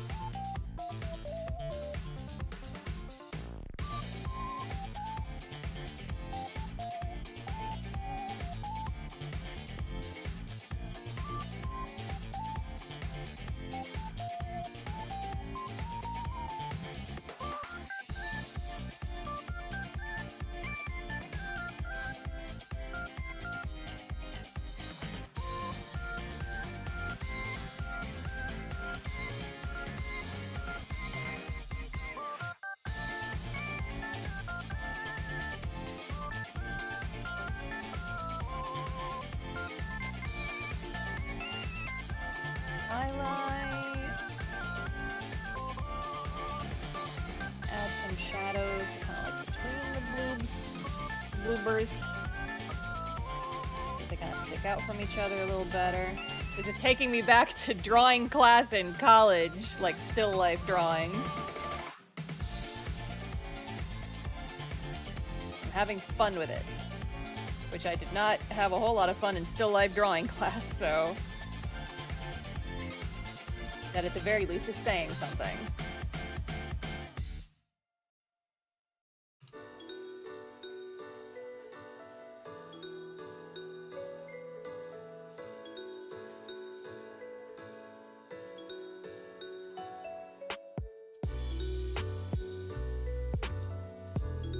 I wish I was better at digital painting.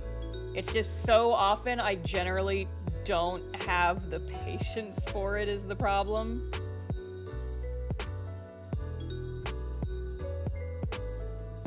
Like, I understand the theory, but then in practice it's just like, I don't... just want to scream. It's like, if I could cell shade this, it would just look good pretty quickly, and then I wouldn't have to worry about it anymore, but no.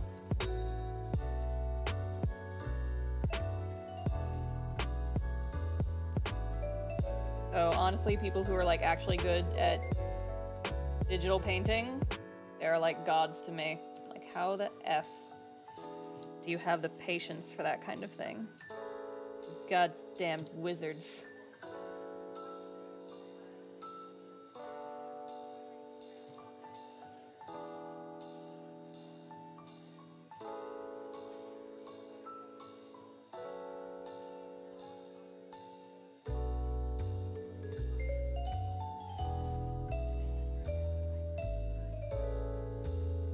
doing good, you're doing good. Thank you. I'm truly doing my best over here.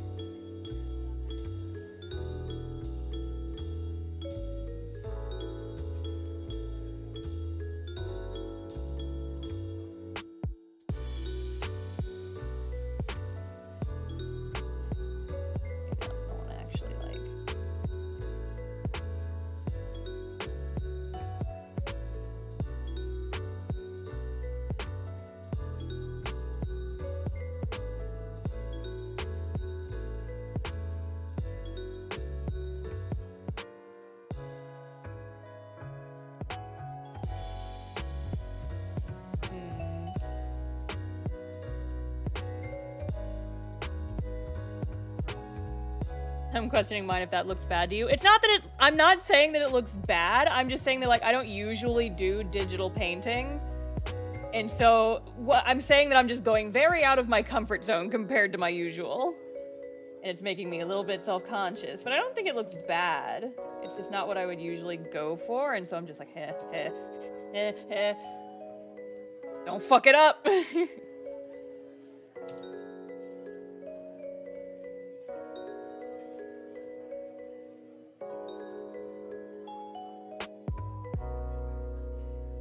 You know, the fear of trying something new and then mucking it up live on stream in front of everybody. That doesn't look bad, though. That doesn't look bad. Those look like blueberries, right? Those look like what they're supposed to look like.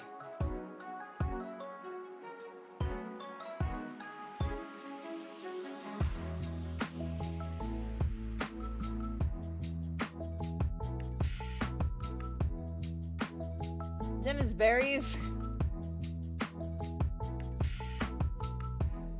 Okay, and then I'm gonna give this a little bit of a cast shadow. I'm worried that I'm setting a standard for doing photorealistic looking food for these, and I'm just like, uh-oh. Now I've set the bar. Oh, jeez.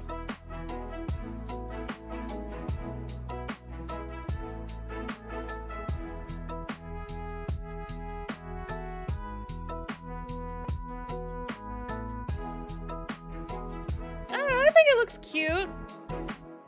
I think it looks cute. And do a little bit of my usual bullshit.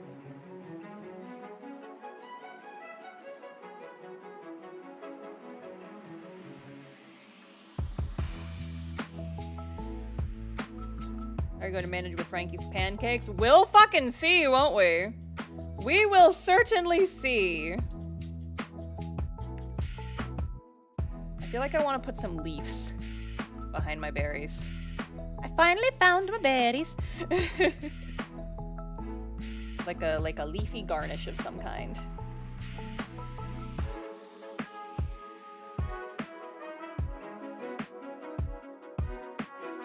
Garnish leaves. I'm not gonna look up a reference. We're freeballing. We're freeballing these leaves. Oh my god.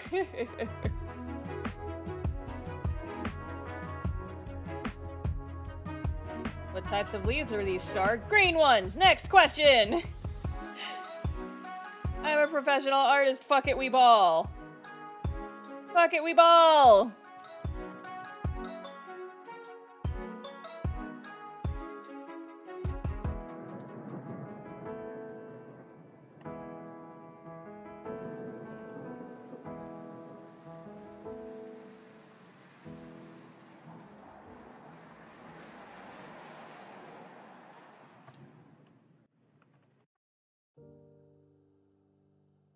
Oh shit.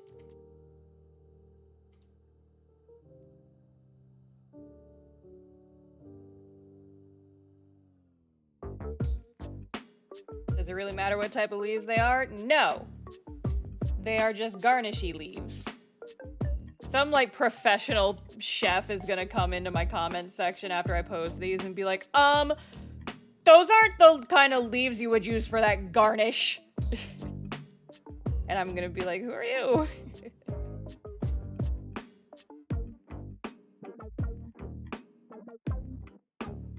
I'm just a little guy drawing my weird little leaves. And who are you? Yeah, Gordon Ramsay comes into my comments and be like, those aren't leaves! Your leaves look weird, random artist. And I'm gonna be like, no, Gordon Ramsay.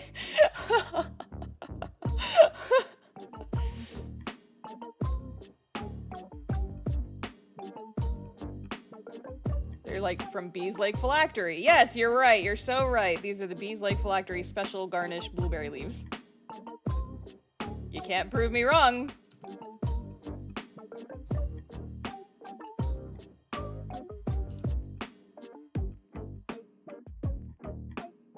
Don't use me. Don't let me set an example for you guys. Always look up reference for your art. Unless it's like you've been working on the same drawing for like 2 hours and you just want to draw some fucking leaves.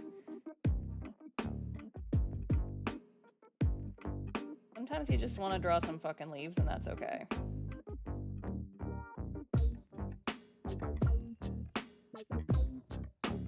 God, it's like every time I swear now, I get flashbacks because I've gotten a couple of comments recently. They're trying to language police me and be like, you shouldn't say that in videos that are designed for children. And I'm like, my videos are not for children, first of all.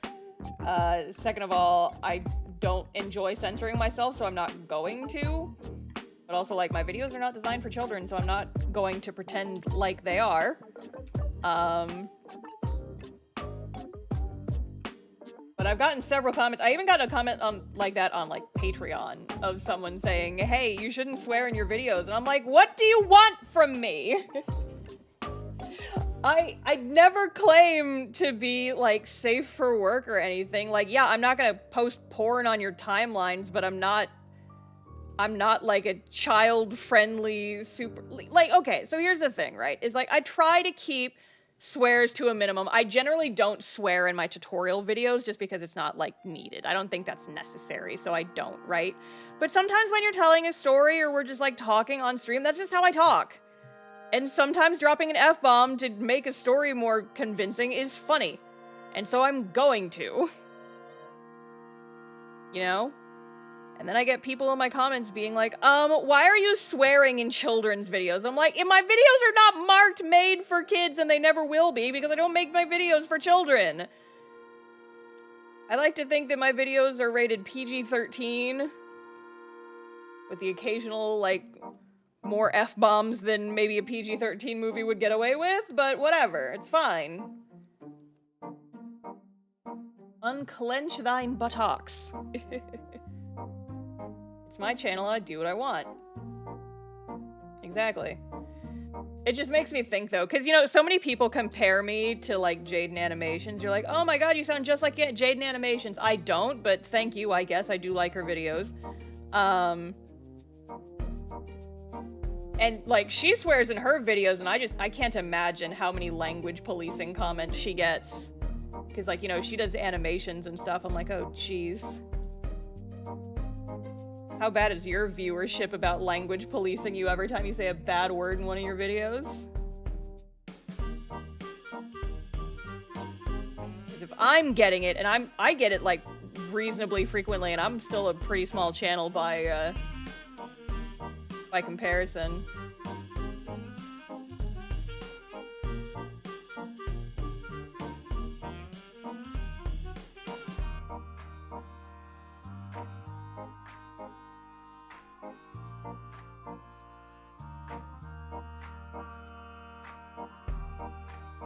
Have people given up on the Ren Penrose comparisons recently? I haven't gotten as many recently.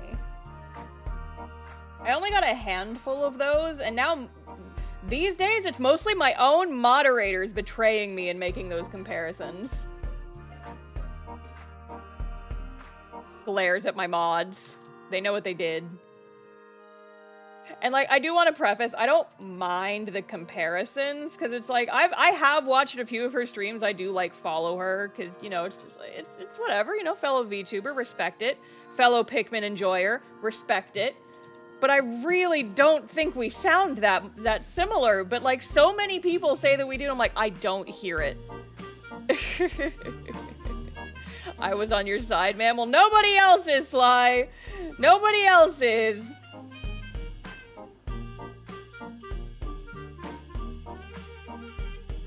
All my other mods have been teasing me. You sound more like Rebecca Parham. Yeah, I do get that one. Like, I understand that one more than the Rin Penrose allegations. And it's so funny, actually. So she released a video recently talking about how she had a dog that one time brought her, like, a severed deer leg. And I'm just like, oh my god, we can no longer... I'm not beating the allegations that she and I are the same person, because that literally has happened to me. Same breed of dog and everything. I think she also is from Texas. And we both have stories about our dogs bringing us severed deer legs. And I used mine for the basis of a horror story short that I posted a long time ago. And then she posted an animation recently. I'm like, I feel like we might actually be the same person. Both went to art school, both have art channels on YouTube. I'm like, I'm not beating the allegations that she and I are the same person. Have we ever seen Rebecca and Star in the same room together? No, but, like, I don't think our voices sound similar enough that we could be mistaken for one another. I say, and yet people have made the assumption that I was her in, like, TikTok lives in the past. It has happened. Someone busted in and started quoting Let Me Explain Studios at me. And then Ashley's like, oh my god, are you Let Me Explain Studios? And I was like, no. So it was a little awkward, but...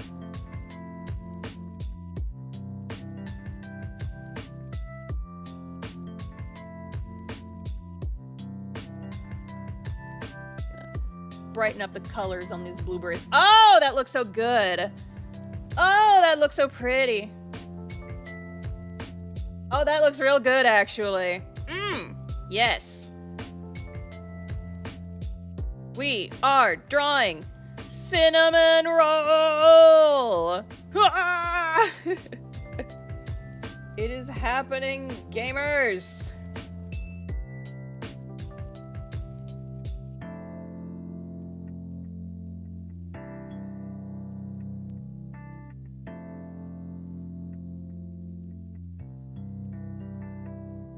Brightening up the colors, making them a little bit warmer, a little toastier. Oh, that looks so good. Oh, that looks so tasty. Oh, I'm sorry. I know I shouldn't be like rattling off on my own art, but oh, that looks good. Oh, I'm happy with that. I'm real happy with that. Here, I'm gonna add a little cast shadow underneath the leaves over here, and I think we can call this one done. I think we can call this one done, gang. Let's go. Cinnamon roll! Oh wait, Vector needs a shadow. Vector needs a shadow. My son needs a shadow. He needs to cast a shadow on his cinnamon roll.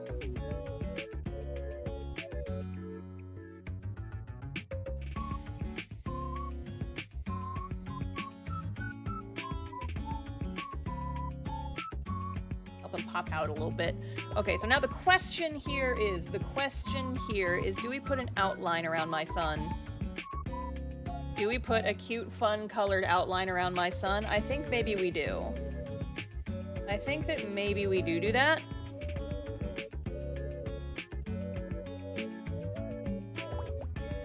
Because I do think that looks cute.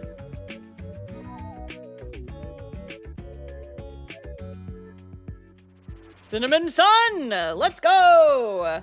Alright, so that's one food done! Let's go! Hell yeah. One sticker done. Sticker number 2. We are defo not going to finish both of these today. But we can at least get Frankie inked and colored, I think.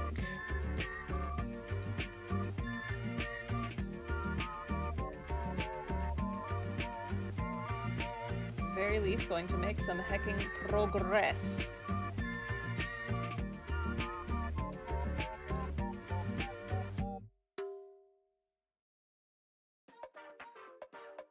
The nice thing about drawing Frankie is that he only has one eye, so I don't have to worry about drawing the other eye when I draw him.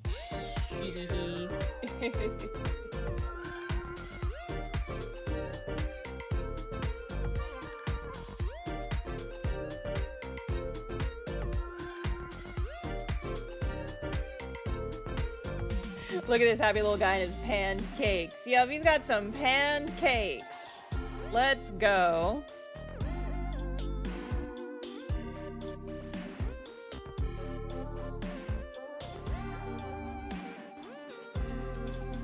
Happy little boy.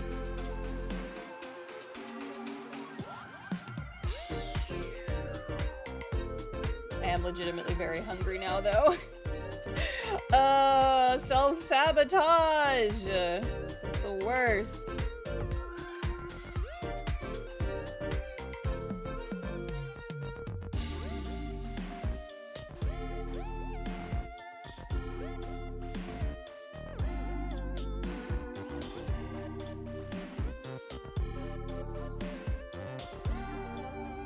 And my headset not die for 5 minutes! It's not even that the battery is low, it just turns itself off. So weird, I don't know what would be causing that.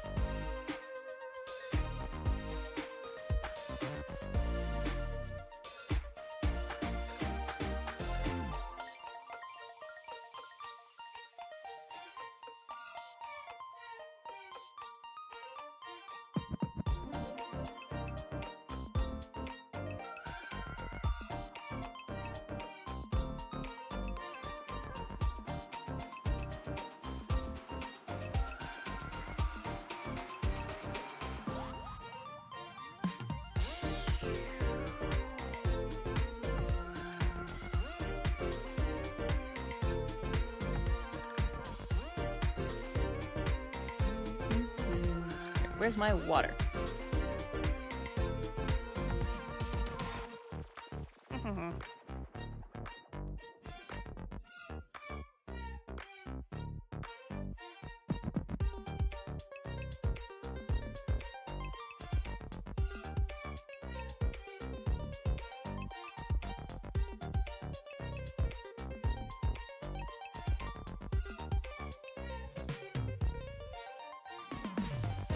But here's a topic of conversation. Waffles, pancakes, French toast. Which is your favorite? Go. Like I said earlier, I am generally between waffles or French toast. Depends on the mood that I'm in. I'm generally a French toast person, but if I'm in the mood for something crunchier, then I go waffle.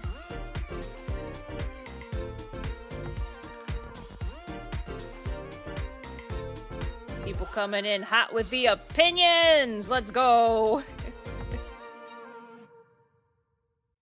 Yeah, I don't dislike pancakes by any means. They're just not my usual go-to, you know?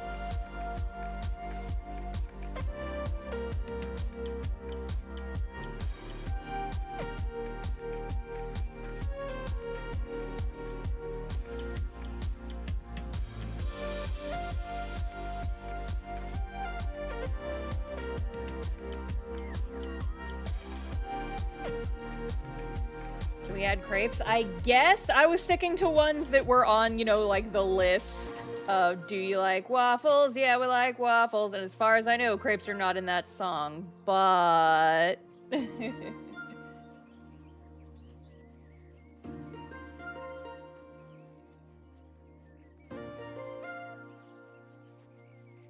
Crepes are basically just thin French toast. Is kind of what it feels like. The flavor profiles are similar. The texture feels similar in my mind. Not that I've eaten a whole lot of crepes in the past. My experience with crepes comes almost solely from being up late in Harajuku and eating crepes on this, like street food stall crepes. Which, by the way, are so fucking good. They're expensive. They're like It's like getting a Starbucks coffee is getting a Harajuku crepe, but my god, those sons of bitches are tasty.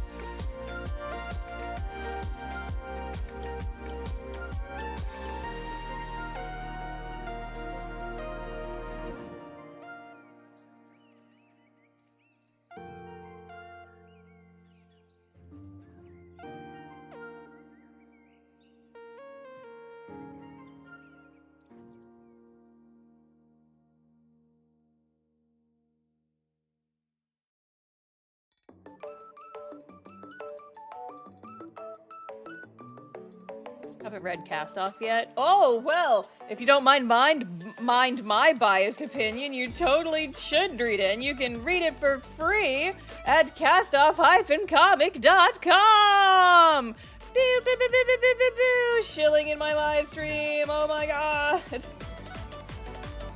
Yeah, I'm very genuinely excited for the next chapter. A lot of folks on the Discord were talking about how they were surprised the hiatus was so short.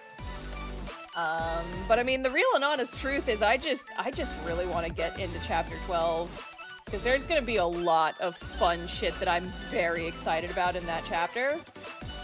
And I mean, I am going to take it slow. I mentioned it in the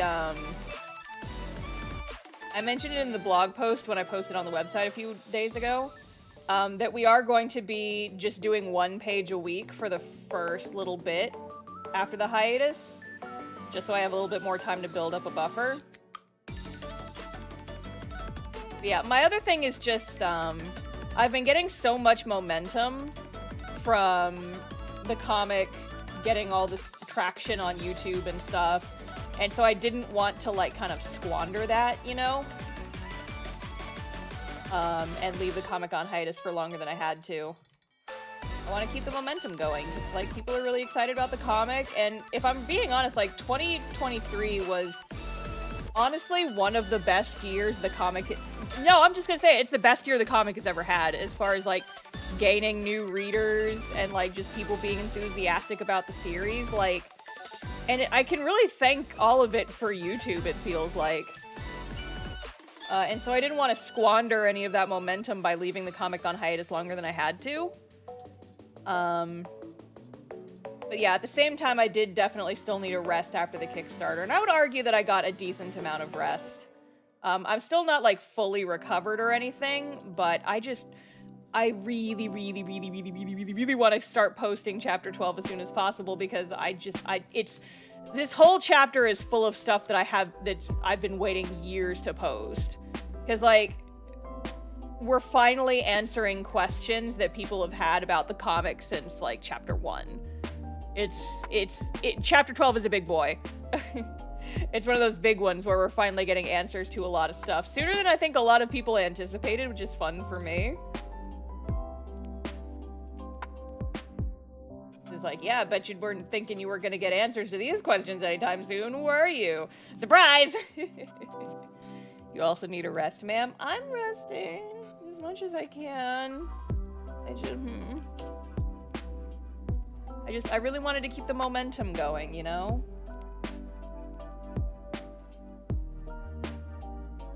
I'm thinking I will probably end up taking a rest, like, towards the end of the year as well. Just for, like, I'm planning on shutting my shop down for the last couple weeks of the year. Like, once the bulk of Christmas shopping is over and done with, I'm probably gonna shut the store down for a little while. Just so I don't have to worry about fulfilling orders for a couple weeks. And I can just focus on the comic for a little while. But, you know, like, the bulk of my work for the comic only happens in the first, like, half of the week. And then after that, I just kind of vibe for the rest of the week.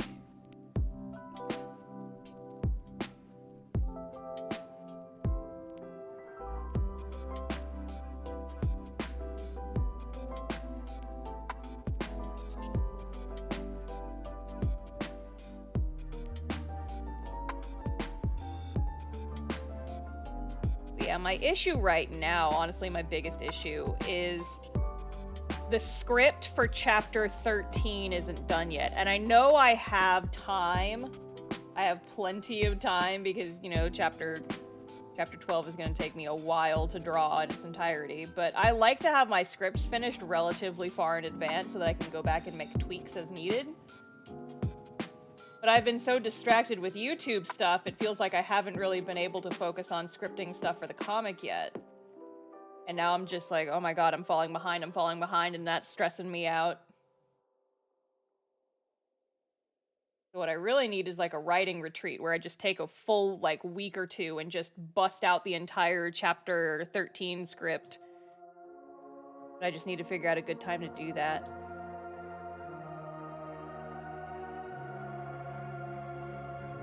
It's just hard because like everything is happening. Everything happens so much, right?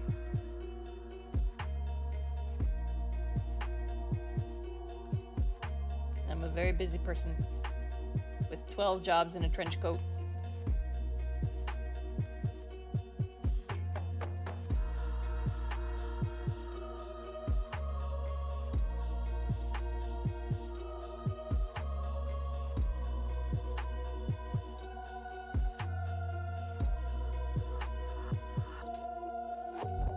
Thing is that whenever I sit down and I'm in a writing mood, I end up scripting YouTube videos instead because, you know, I find YouTube fun and it's my new...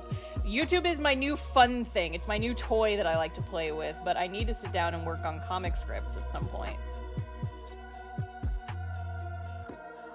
How many chapters are you planning to do for Cast Off? It's not 100% certain because I kind of keep changing where the dividers of the chapters are. But I know, so the thing about Cast Off is I know what's going to happen. I know how the story ends. I just don't write far enough in advance to know where all the chapter breaks are going to happen. And so it's hard for me to say with any definitive amount of certainty, like how many chapters there are going to be. I have a general idea. I know it's going to be like approximately 20, right? But that number could fluctuate depending on how much stuff I end up adding in the later chapters, where the chapter breaks end up happening. So, like, the current version of chapter 12, the one that I'm working on right now, actually used to be a lot longer but I, at some point in the past, split it into chapters 12 and 13. So the current chapter 13 was originally chapter 12. And so I end up, like, dividing my chapters to make them shorter, but the amount of stuff that's, like, the events are not changing, it's just I'm dividing up chapters a little bit more liberally now. And so the chapter number is increasing, but the workload is not, because, like, it's still the same events. I'm just changing where the chapters are divided, you know? And so saying, like, exactly how many chapters there will be is very difficult to do at this juncture, because I don't know. But...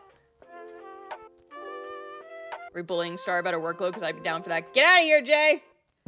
Get out of here! Fuck off! Leave me alone!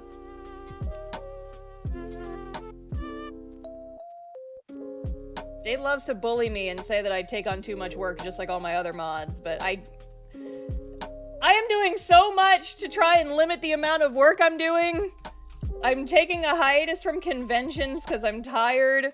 And that's like an entire job that I'm just not gonna do anymore for a while. But at the same time, it's like, I gotta get the cast-off book started. I gotta get the Kickstarter stuff sorted. If I stop, it's my job, you know? I have a job, it's my work. It's my livelihood. I can't just stop everything I'm doing, you know? Oh, just from work coma, take time off. You need a secretary? I need an assistant is what I need. Like, I genuinely want to hire someone who can help me with shop stuff. But the tricky thing is that I don't have an office. I just work out of my house. And so if I hire some rando, I'd have to trust them being in my house. And I don't trust randos in my house. get your brother, but my brother already has a job and he lives an hour away. Like, everybody I know who's close enough who could help me with this kind of stuff is either already employed or lives too far away. I don't really have any friends in the town that I live in, is my issue. But I can't just hire someone random because then I'd have to trust them to, you know, come into my house and take care of my stuff, and it's like, I don't know you. It's nah. What could be a long distance position. It really can't be, because the stuff that I need the most help with is like fulfilling shop orders. And that requires people to be physically here. That's not something that could really be done unless I ship my entire shop operation to somebody else, which I'm not super willing to do. Because, you know, I still want to be able to, like, see my products and stuff, you know?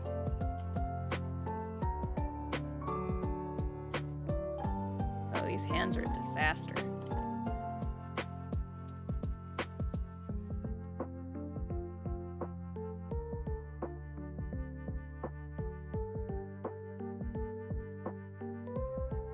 Yeah, so that's the current struggle that I'm having, where it's like, I reasonably could afford to hire a part-timer to just, like, help me pack shop orders and take care of customer service emails and things of that nature. I could afford it. I just am not comfortable having a stranger in my house, and all the people that I would trust to do that kind of thing for me don't live close enough. So, it's just hard, you know? It's hard. Ugh.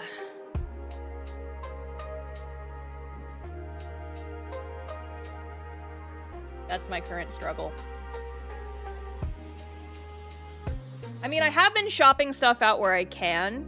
I've got a friend editing videos for me. I'm throwing some money at Jay to help me script some shorts in the future. Because what I'm doing is, like, if it's a topic that I've already covered in the book, I can just throw that at somebody else and be like, hey, take this bit of the book that I already wrote a whole book about this stuff. So I could pretty easily shop this out to other people. So it's like, okay, if it's an art topic that I want to make a short on and it's already been covered in the book, I'm just going to throw that at somebody else.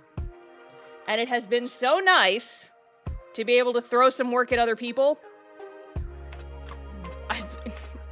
It's just very nice to be able to, you know, kind of just outsource some things. But there's some things that I can't really outsource currently, and those are, of course, the things that are the most difficult, right?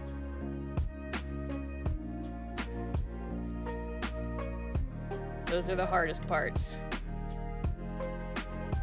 Because, like, I can't hire someone to script my YouTube videos for me, because that's my thing. All my videos are basically story times. And so, I can't really hire somebody else to script storytime videos for me. Because they're personal stories, they're not based off of anything else. I could hire someone to edit my videos, but, like, editing the videos by themselves doesn't actually take that long, and so that almost feels like it would be a waste of time, and I do it so infrequently, it's just like, whatever. I just do it myself, it's fine, it doesn't take that long. I'd love to hire somebody to help me edit the shorts I've been making, and I am probably going to look into that in the next few weeks here. Because I'm going to start recording more shorts that I can post on the channel, and if someone can take over editing of those for me, that would make my life a lot easier, and I wouldn't have to worry about those. You just record them and send the footage to other people, but, yeah. You know, if you have a schedule for what you work on the pages you get done each week of Cast Off, why not do that, but with writing? See, the thing about that is writing I really kind of have to be in the mood for. Writing is kind of different from drawing, where it's like, I don't have to do writing every single day of the week. Or, I don't have to do writing consistently every week.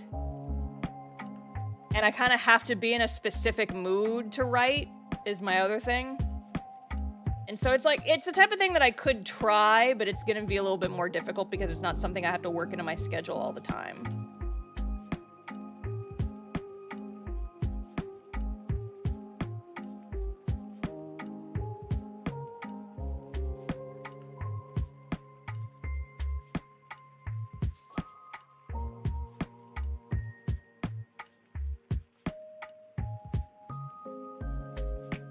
Look at my son boy. He is just a little guy.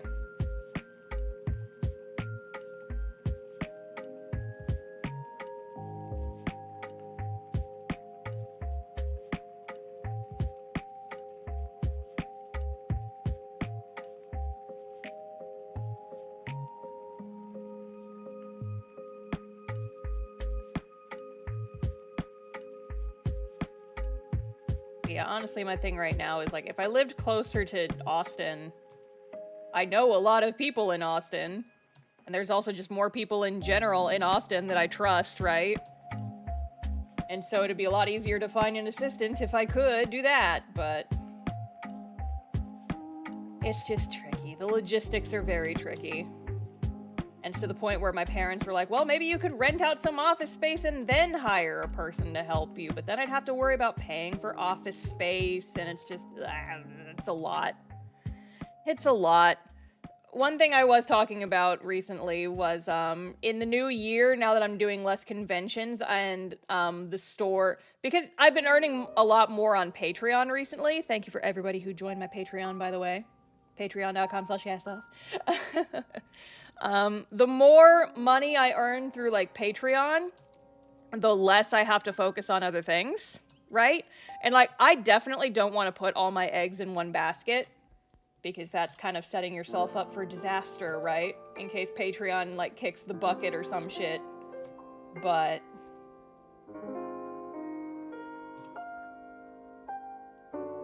I'm just thinking, you know, like, the more I earn on other avenues that are not my shop, the less I can kind of stop prioritizing my shop, and I can narrow down my selection. I've already started kind of quietly discontinuing things from my store. Like, I've completely discontinued buttons recently because I'm close to running out of button parts anyway, and I'm like, making buttons is kind of a pain. So what if I just slowly but surely start removing old products? Like, I've got a lot of stuff in my clearance section where it's like, once it's gone, I'm not restocking it. And so I'm basically just kind of shifting my shop into more focusing on original stuff. And so, you know, I want to start focusing more on just cast-off things and, like, original merchandise and things of that nature. Which means that I will be earning less money on the store, but the nice thing is that because I can start shifting my priorities some because I'm earning more money on Patreon, I kind of have the leeway to do that, which is nice. Add an additional Patreon level that's higher. See, my other thing is that if I did something that was higher, I don't know what I would do for, like, a higher tier Patreon. So my thing was, I used to have a Patreon tier that was, I used to have a Patreon tier that was like $50 a month, and I would do, like, a little commission for people every month. But I discontinued it because I couldn't keep up with it. And so I'm not sure what I would do for a higher Patreon tier. I mean, if folks have ideas, I'm down for it and I'm willing to hear it, but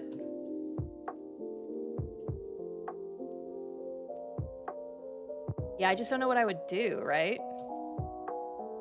I know some YouTubers do, like, custom shoutouts at the end of their videos, but I don't know, comic cameos? See, that's the thing, though, is, like, with Patreon rewards, like, membership rewards, you kind of think it's gotta be something that's consistent.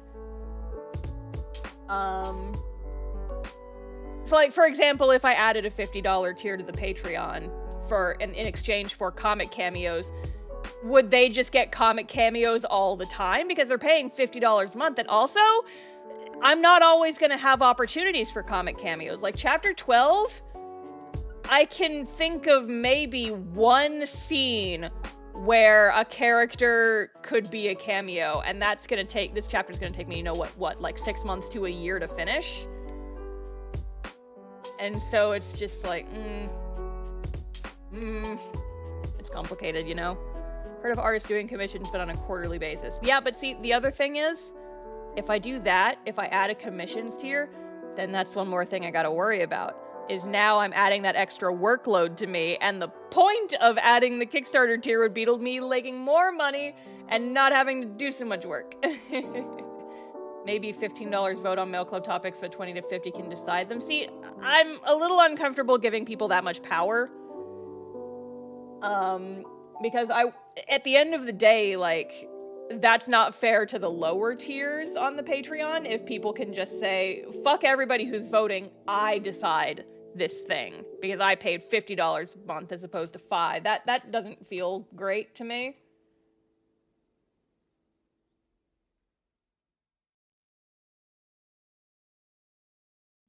But yeah.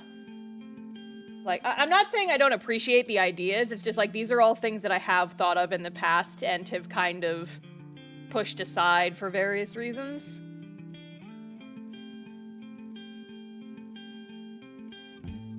But yeah, it's tricky, right?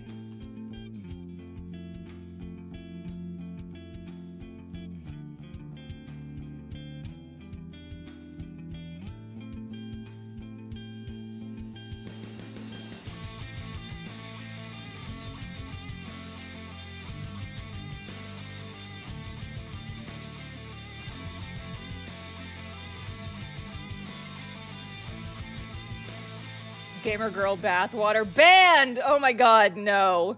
Absolutely not. Absolutely not! Jeez.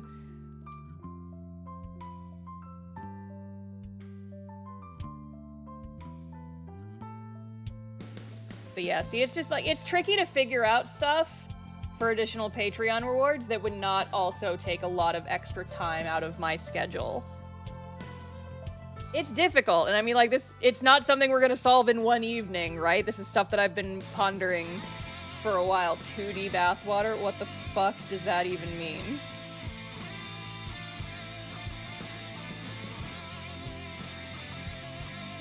This is some hardcore music for Frankie. My playlist is just on shuffle. I do not control what it plays.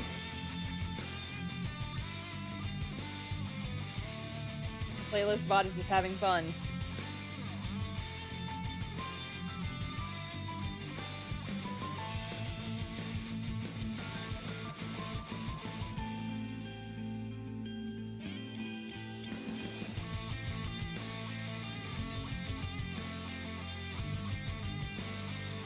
Commissions, but only of cast-off characters that you can then make as stickers. Could potentially be interesting, but I'd have to make sure that, like, people were cool with that idea.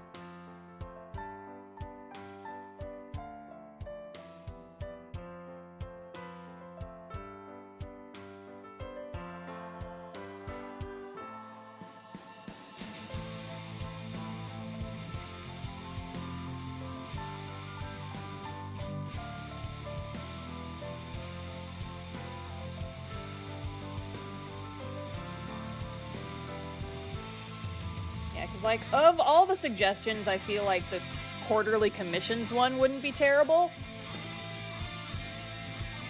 But yeah, you know, it's just like, I'm in general trying to avoid things that would add more work to my plate. Because, like, the nice thing about the Patreon, Mail Club stuff is a lot of extra work, but it is fun work, and then I have, like, I can use... I've done it before, I don't know if you guys have ever seen me do it, but, I can then just use this art for marketing purposes forever, basically. And then I have stickers, and then I can add those stickers to my shop, and all that good stuff.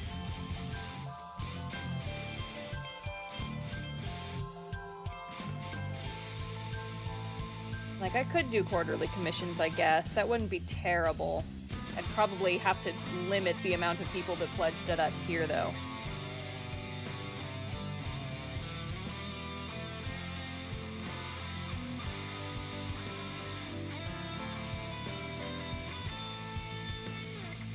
Maybe we make these boys look like they're wearing a uniform.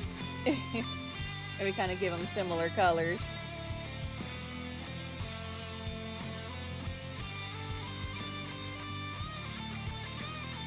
Well, similar colors of shirt, at least. Because Frankie, I want his little accents to be like little oranges. Because he's going to have orange pancakes. orange hat. He's got an orange hat. He's my little orange boy. Sunshine Tropicana orange boy.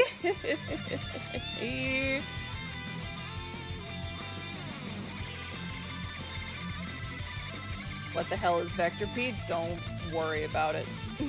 Don't ask questions you're not prepared to hear the answers to.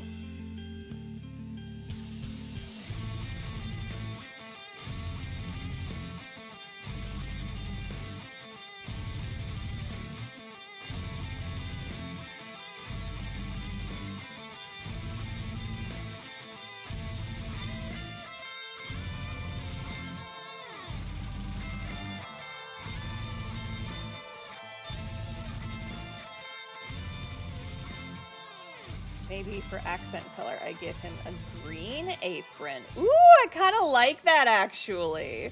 Like, this exact color of green isn't doing it for me, but I think I like the green accent apron.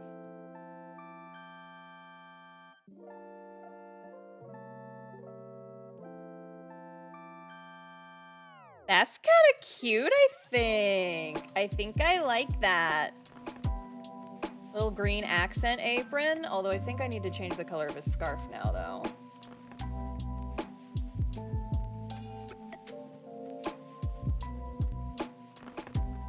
He's a sweet boy.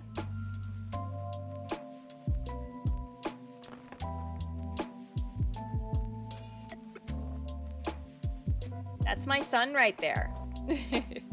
That's my son right there.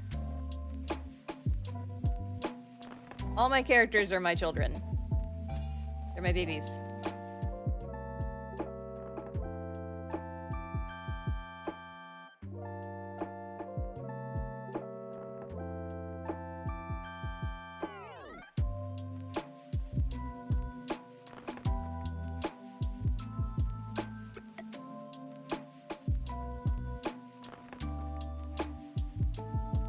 Got some brown pants.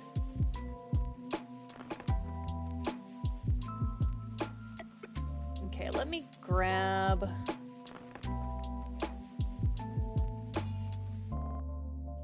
my Pinterest page with my pictures of orange pancakes. Yes, this is the exact image that I found and was like, yes, Frankie pancakes, let's go.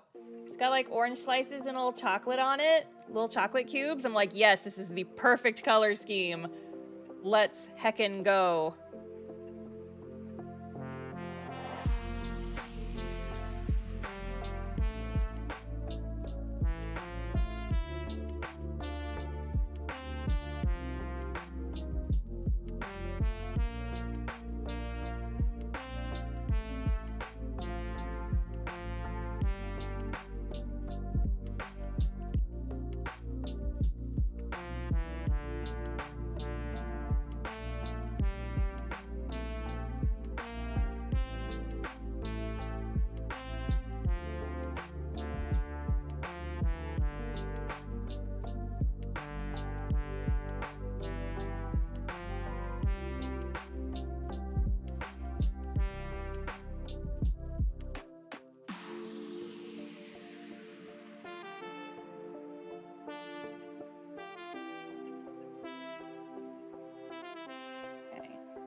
Make these colors look a little tastier.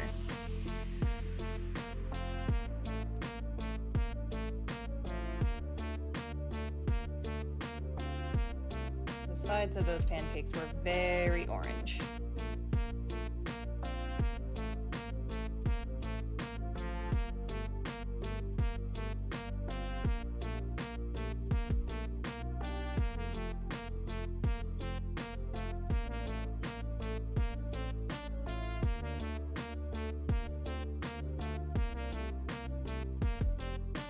Tasty, tasty pancakes.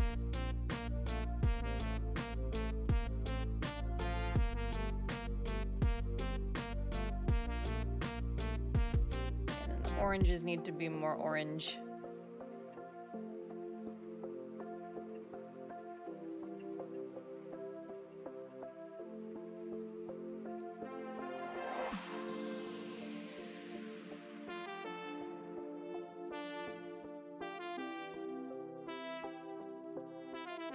Rendering the oranges.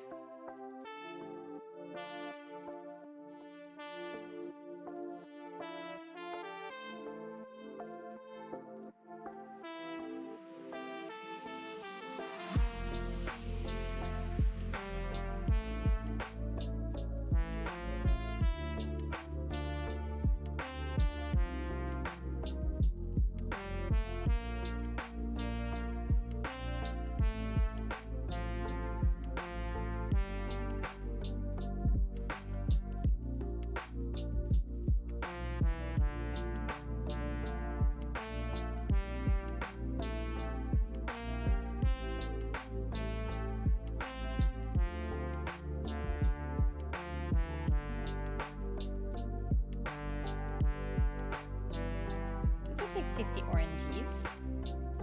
Tasty oranges. The pancakes. I'd eat orange pancakes. Those sound tasty.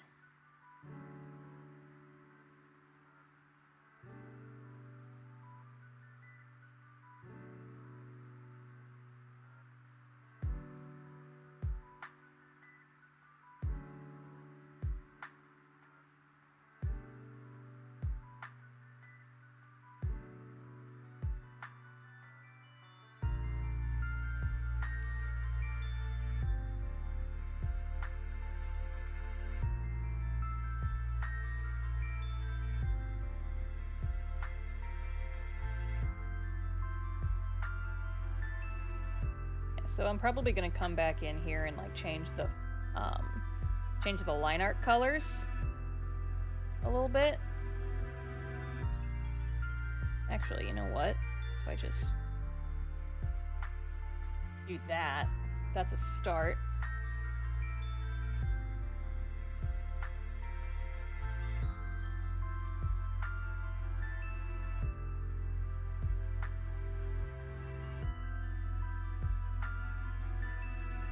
Pancakes with syrups. Delicious.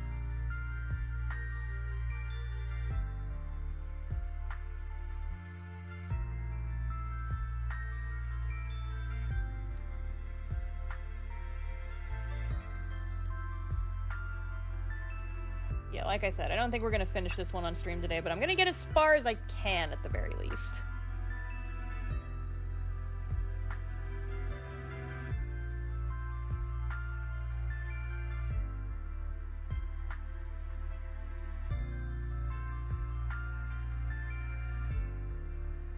Tasty.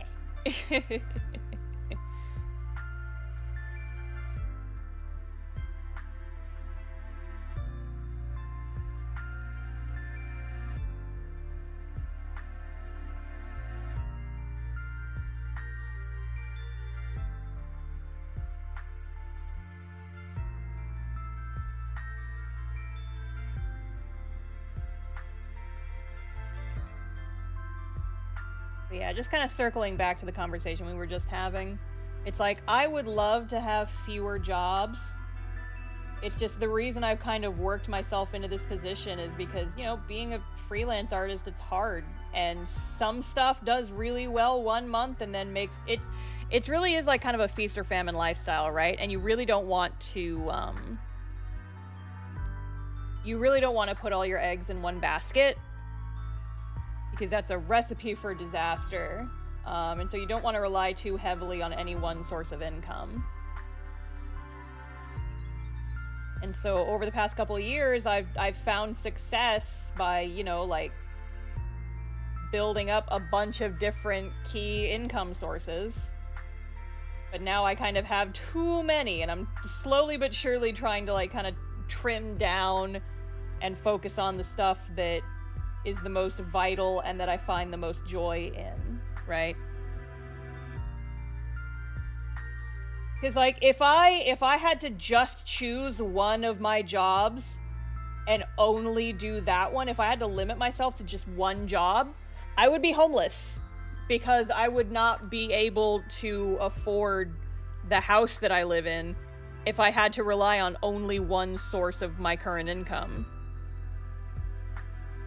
It is sad, but it is true, right? And it's like, I really can't, there's some things that I can't stop doing because they are important parts of my monthly income, and if I stop doing them, then I don't get paid anymore, and then I can't afford the house that I live in.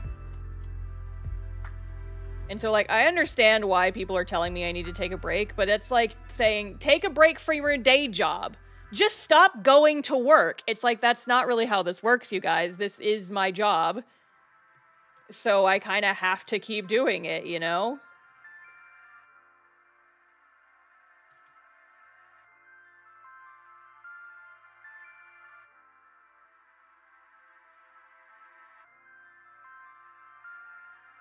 I went through some streamlining after landing some large freelance contracts, but it's all ephemeral. Yeah, so, like, I am definitely very much in the process of kind of, like, slowly but surely trying to trim down on stuff, but in the end, it's like, it's all still important work. It's all still stuff that I need to do in order to continue the life that I have grown accustomed to, right?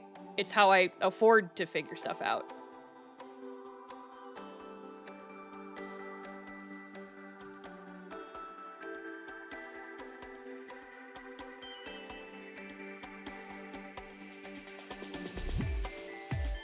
The other problem is that I do genuinely enjoy my work to the point where it's like, I almost don't want to call it work some days. Because, like, I fucking love making my dang webcomic. I don't want to just stop that unless I absolutely have to. Because I love making Cast Off. That's like, this is my baby. This is what I genuinely love doing. And taking a break from it hurts me. Because I genuinely love doing it that much. And so it's like, whenever people are like, you need to take a longer hiatus, but I want to work on my comic because it's fun. This is my fun thing that I like to do. If I didn't like it, I wouldn't have started doing it, you know? Yeah, it's tricky. It's like, you really do have to find the work-life balance, and that is something that I do struggle with sometimes because I do genuinely like the stuff that I do. But again, I am in the process of, like, slowly slimming down on stuff, right? Like, my convention break is already going, like, so nice. It's like, I don't have to worry about keeping stuff in stock. I feel like once December is over and once Christmas shopping season is over, my life will be a lot easier. But at this exact moment, it's just like, yeah, I took a convention break and then immediately started having to worry about everybody's Christmas shopping. And so that made it a little bit difficult, but...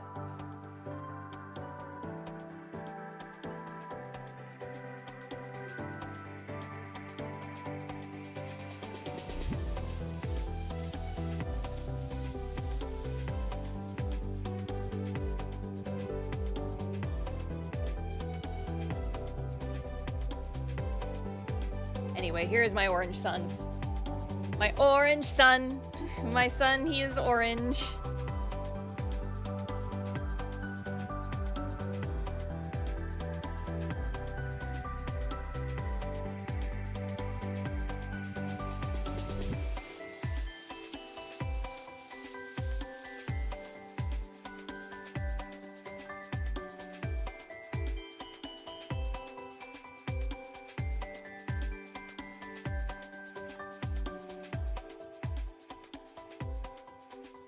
Yeah, so that's the current struggle. That's the hashtag star struggle, baby.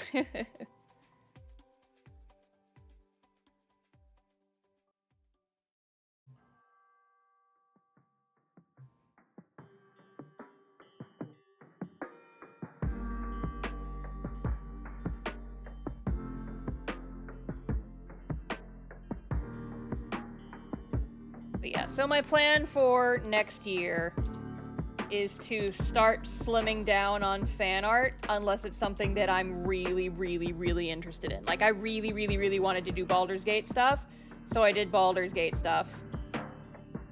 But aside from that, I'm probably gonna take a break from fan art for a while and just focus on new original merch. And probably, like, not make nearly as much merch at all. If I make new stuff, it's probably just going to be new stuff for the comic, because, so here's the thing, Cast Off's anniversary is coming up soon, and I would love to drop a new product line for the anniversary, because I think that would be fun. No solid plans just yet, so don't get too excited about that, but... I'm just thinking, you know, next April is Castoff's 10-year anniversary, if I'm doing my math right. Because Castoff's 8 years old now, right? Yeah, because it started in 2015. So April 2025, the comic will be 10 years old. And that's wild to think about.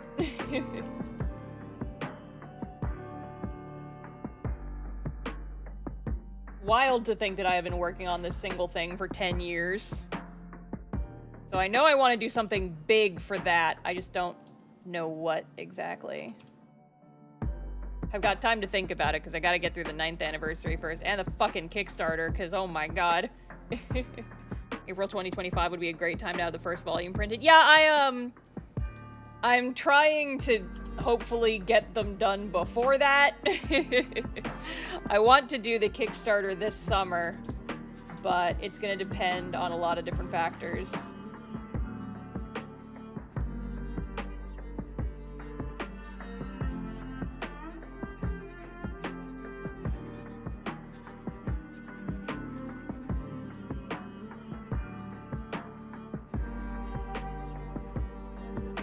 As long as I get my CR stickers and the 2 charms I want. Yeah, I mean, my Critical Role stuff sells well enough that I'm probably not going to be discontinuing that anytime soon.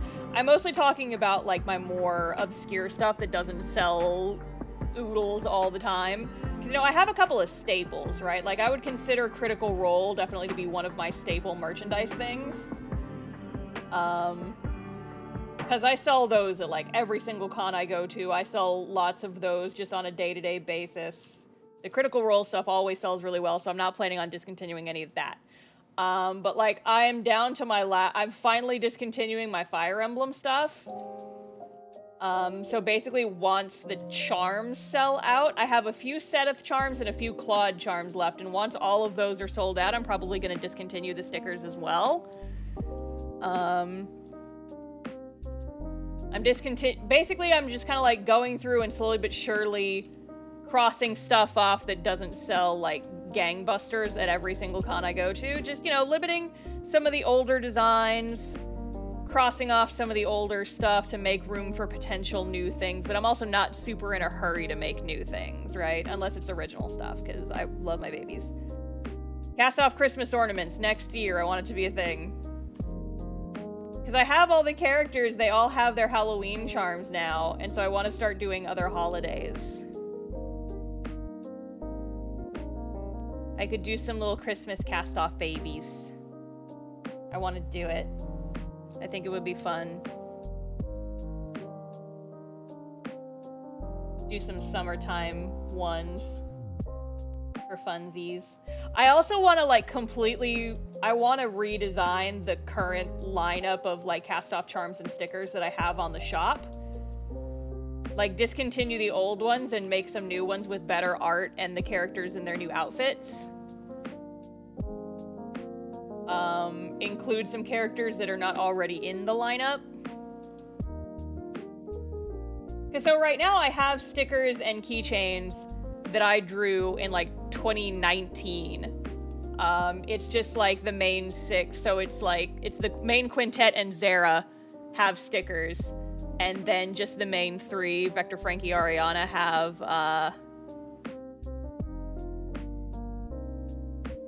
what's the word I'm looking for? They have acrylic charms of that same art. But that art is kind of old. So I want to redo that art, add some more characters, and do charms of them in their new outfits instead.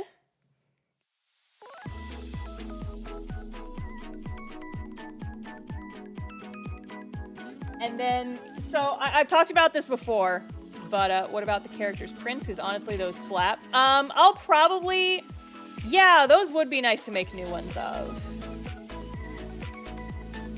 That's definitely an option. But yeah, like, it's all very much ephemeral, it's brainstormy right now. But I'm just thinking, like, if I'm gonna focus on making new stuff, I want it to be new original stuff, which means new cast-off stuff, because those are my babies. And thanks to all the success I've been having on YouTube, I have a lot more readers now and more coming in every day. And so it's just like, you know, I want to make new stuff for the new fans and the old fans and stuff like that. I'm having fun, basically.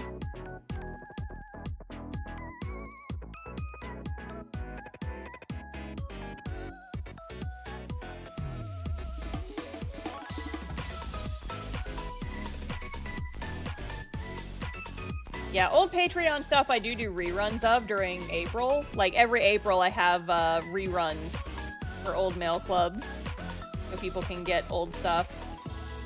I just limit it because it kind of adds this sense of exclusivity, and also it means that I don't have to worry about keeping old sticker designs in stock all the time, because that would drive me crazy.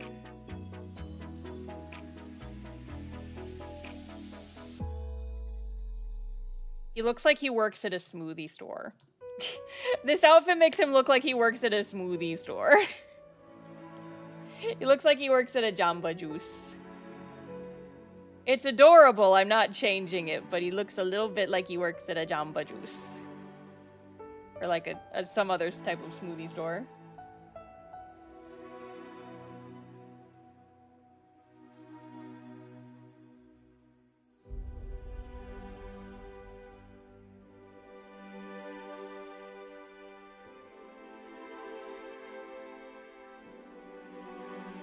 Orange Julius, that's what it is. That's what he looks like.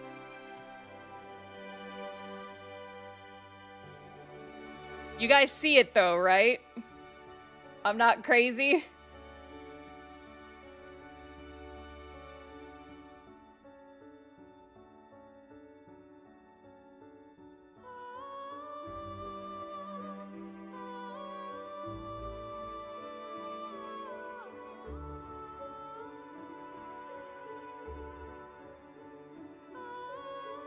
I mean, at least he's having fun, right? He's a cutie patootie.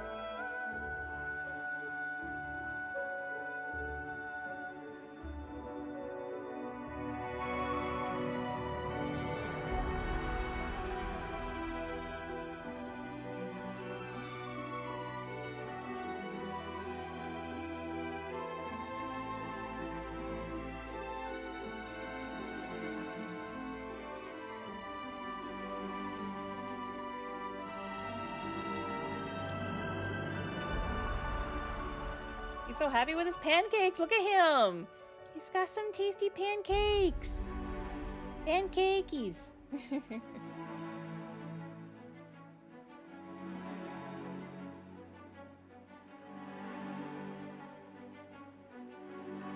A good son with his good foods. Let's go.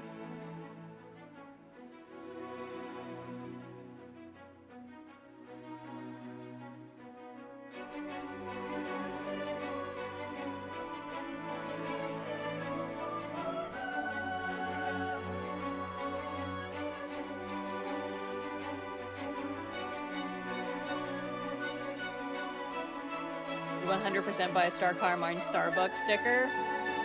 I don't ever drink. I don't really drink at Starbucks very often though. I don't drink coffee. Whenever I go to Starbucks, I just get like a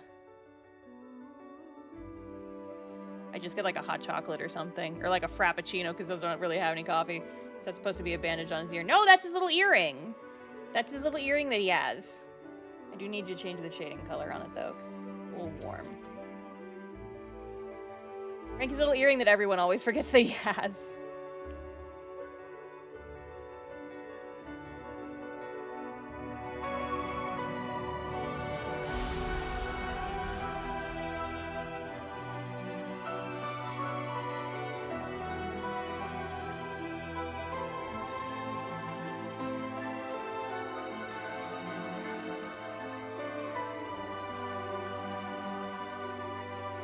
Wait, is it an earring or exposed metal? It's kind of both. It's not exposed metal, but it is metal. Just kind of like covering a spot where his ear got damaged.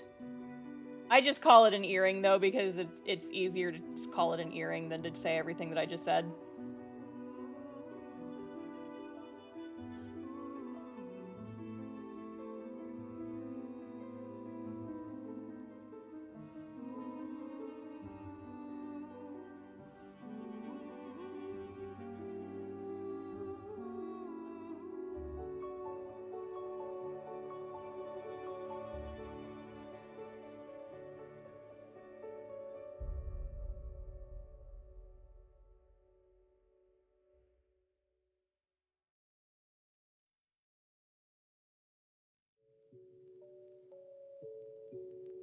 Okay, I feel like I want to give him some kind of pattern on this apron.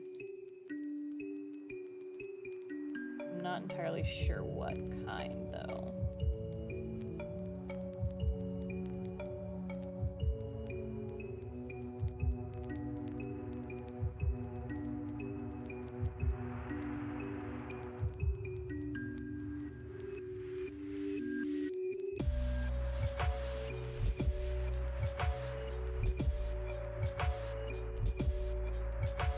Question is this going to be too much?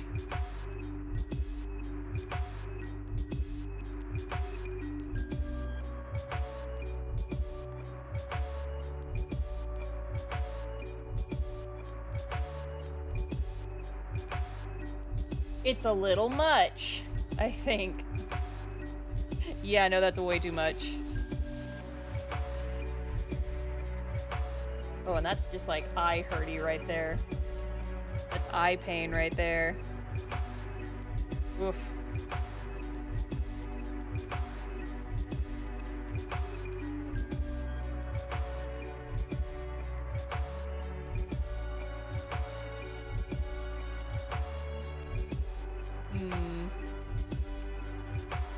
Okay, I have another idea.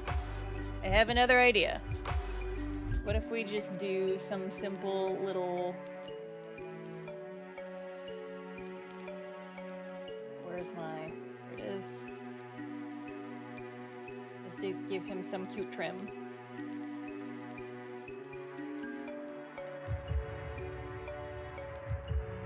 Spread them out a little more.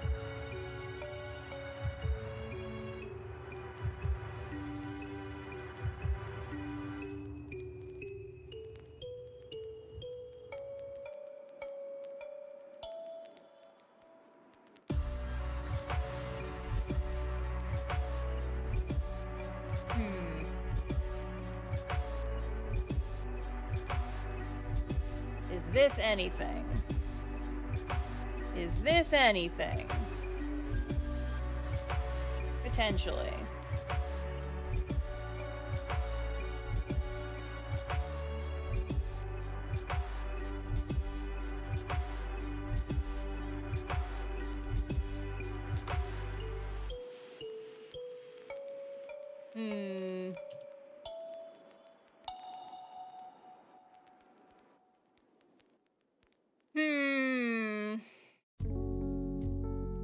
I will have to think about it.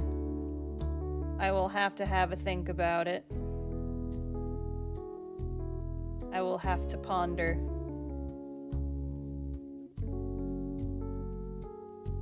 That's my son boy right there. You see that? See that little lad right there? That's my son boy. There he is. Looks like he works at a pancake shop in Florida. Fuck around and find out later. Exactly. Fuck around and find out with fresh eyes later on tonight. Probably after the stream is over.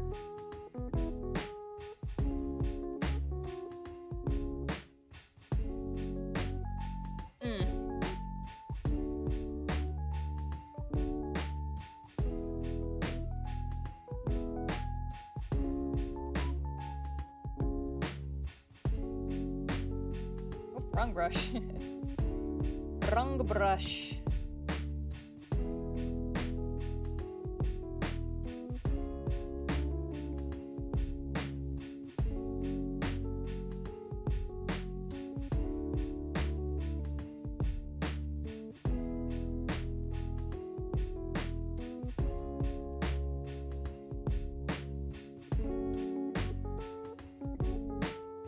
Oh.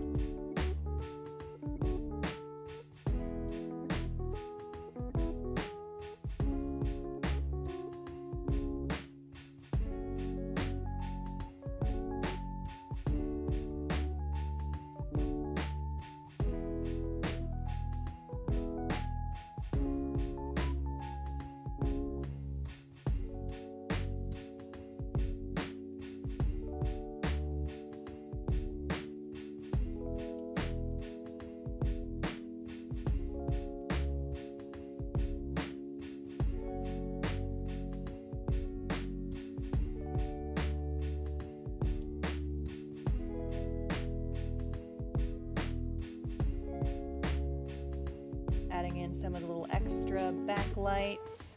Probably gonna change the color of these later. That's a problem for later star, not right now star.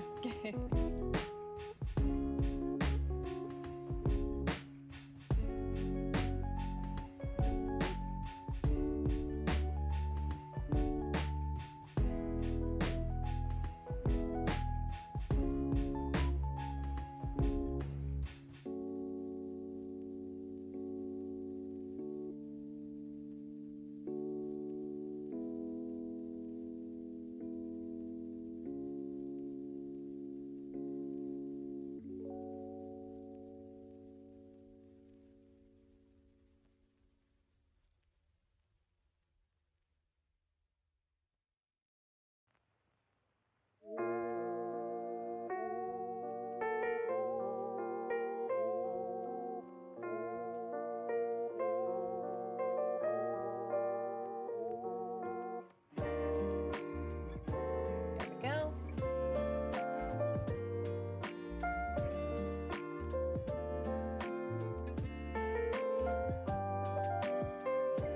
Okay, we're close to being done with Sir Frankie here.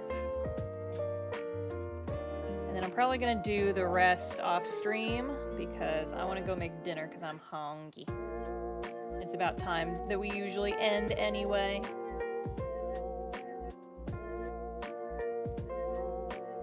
It's just about ending time. So, I think we're gonna go ahead and call it here, gang. I think we're gonna go ahead and call it here. But yes, thank you guys for joining me. This was fun. I got a lot done. Look at these sweet boys. We have Cinnamon Roll Vector. And we have Pancake Frankie, who's still working on getting his pancakes. Time to eat more goldfish. How did you know? But yes, so I will be streaming again next week. Monday is my next Baldur's Gate stream, and that'll probably be my last one for a little while because I'm not going to stream on the week of Christmas, and it's going to depend on my schedule, what happens after that. But yes! Reminder that these are for my January mail club. If you want these stickers, you gotta join my mail club on my Patreon in January. Don't join in December. If you join in December, you will get the December stuff. I mean, you can join in December if you want the December stuff, but if you want these, you gotta join in January. And I'll be making posts about them, etc. But yes, so thank you guys for joining. Remember to go subscribe to my second channel. Go subscribe to my gamer channel. That's where all my VODs are getting posted. But yes, I will see you guys later. Thank you for joining me. Fare thee well, friends. Have a good weekend. Goodbye.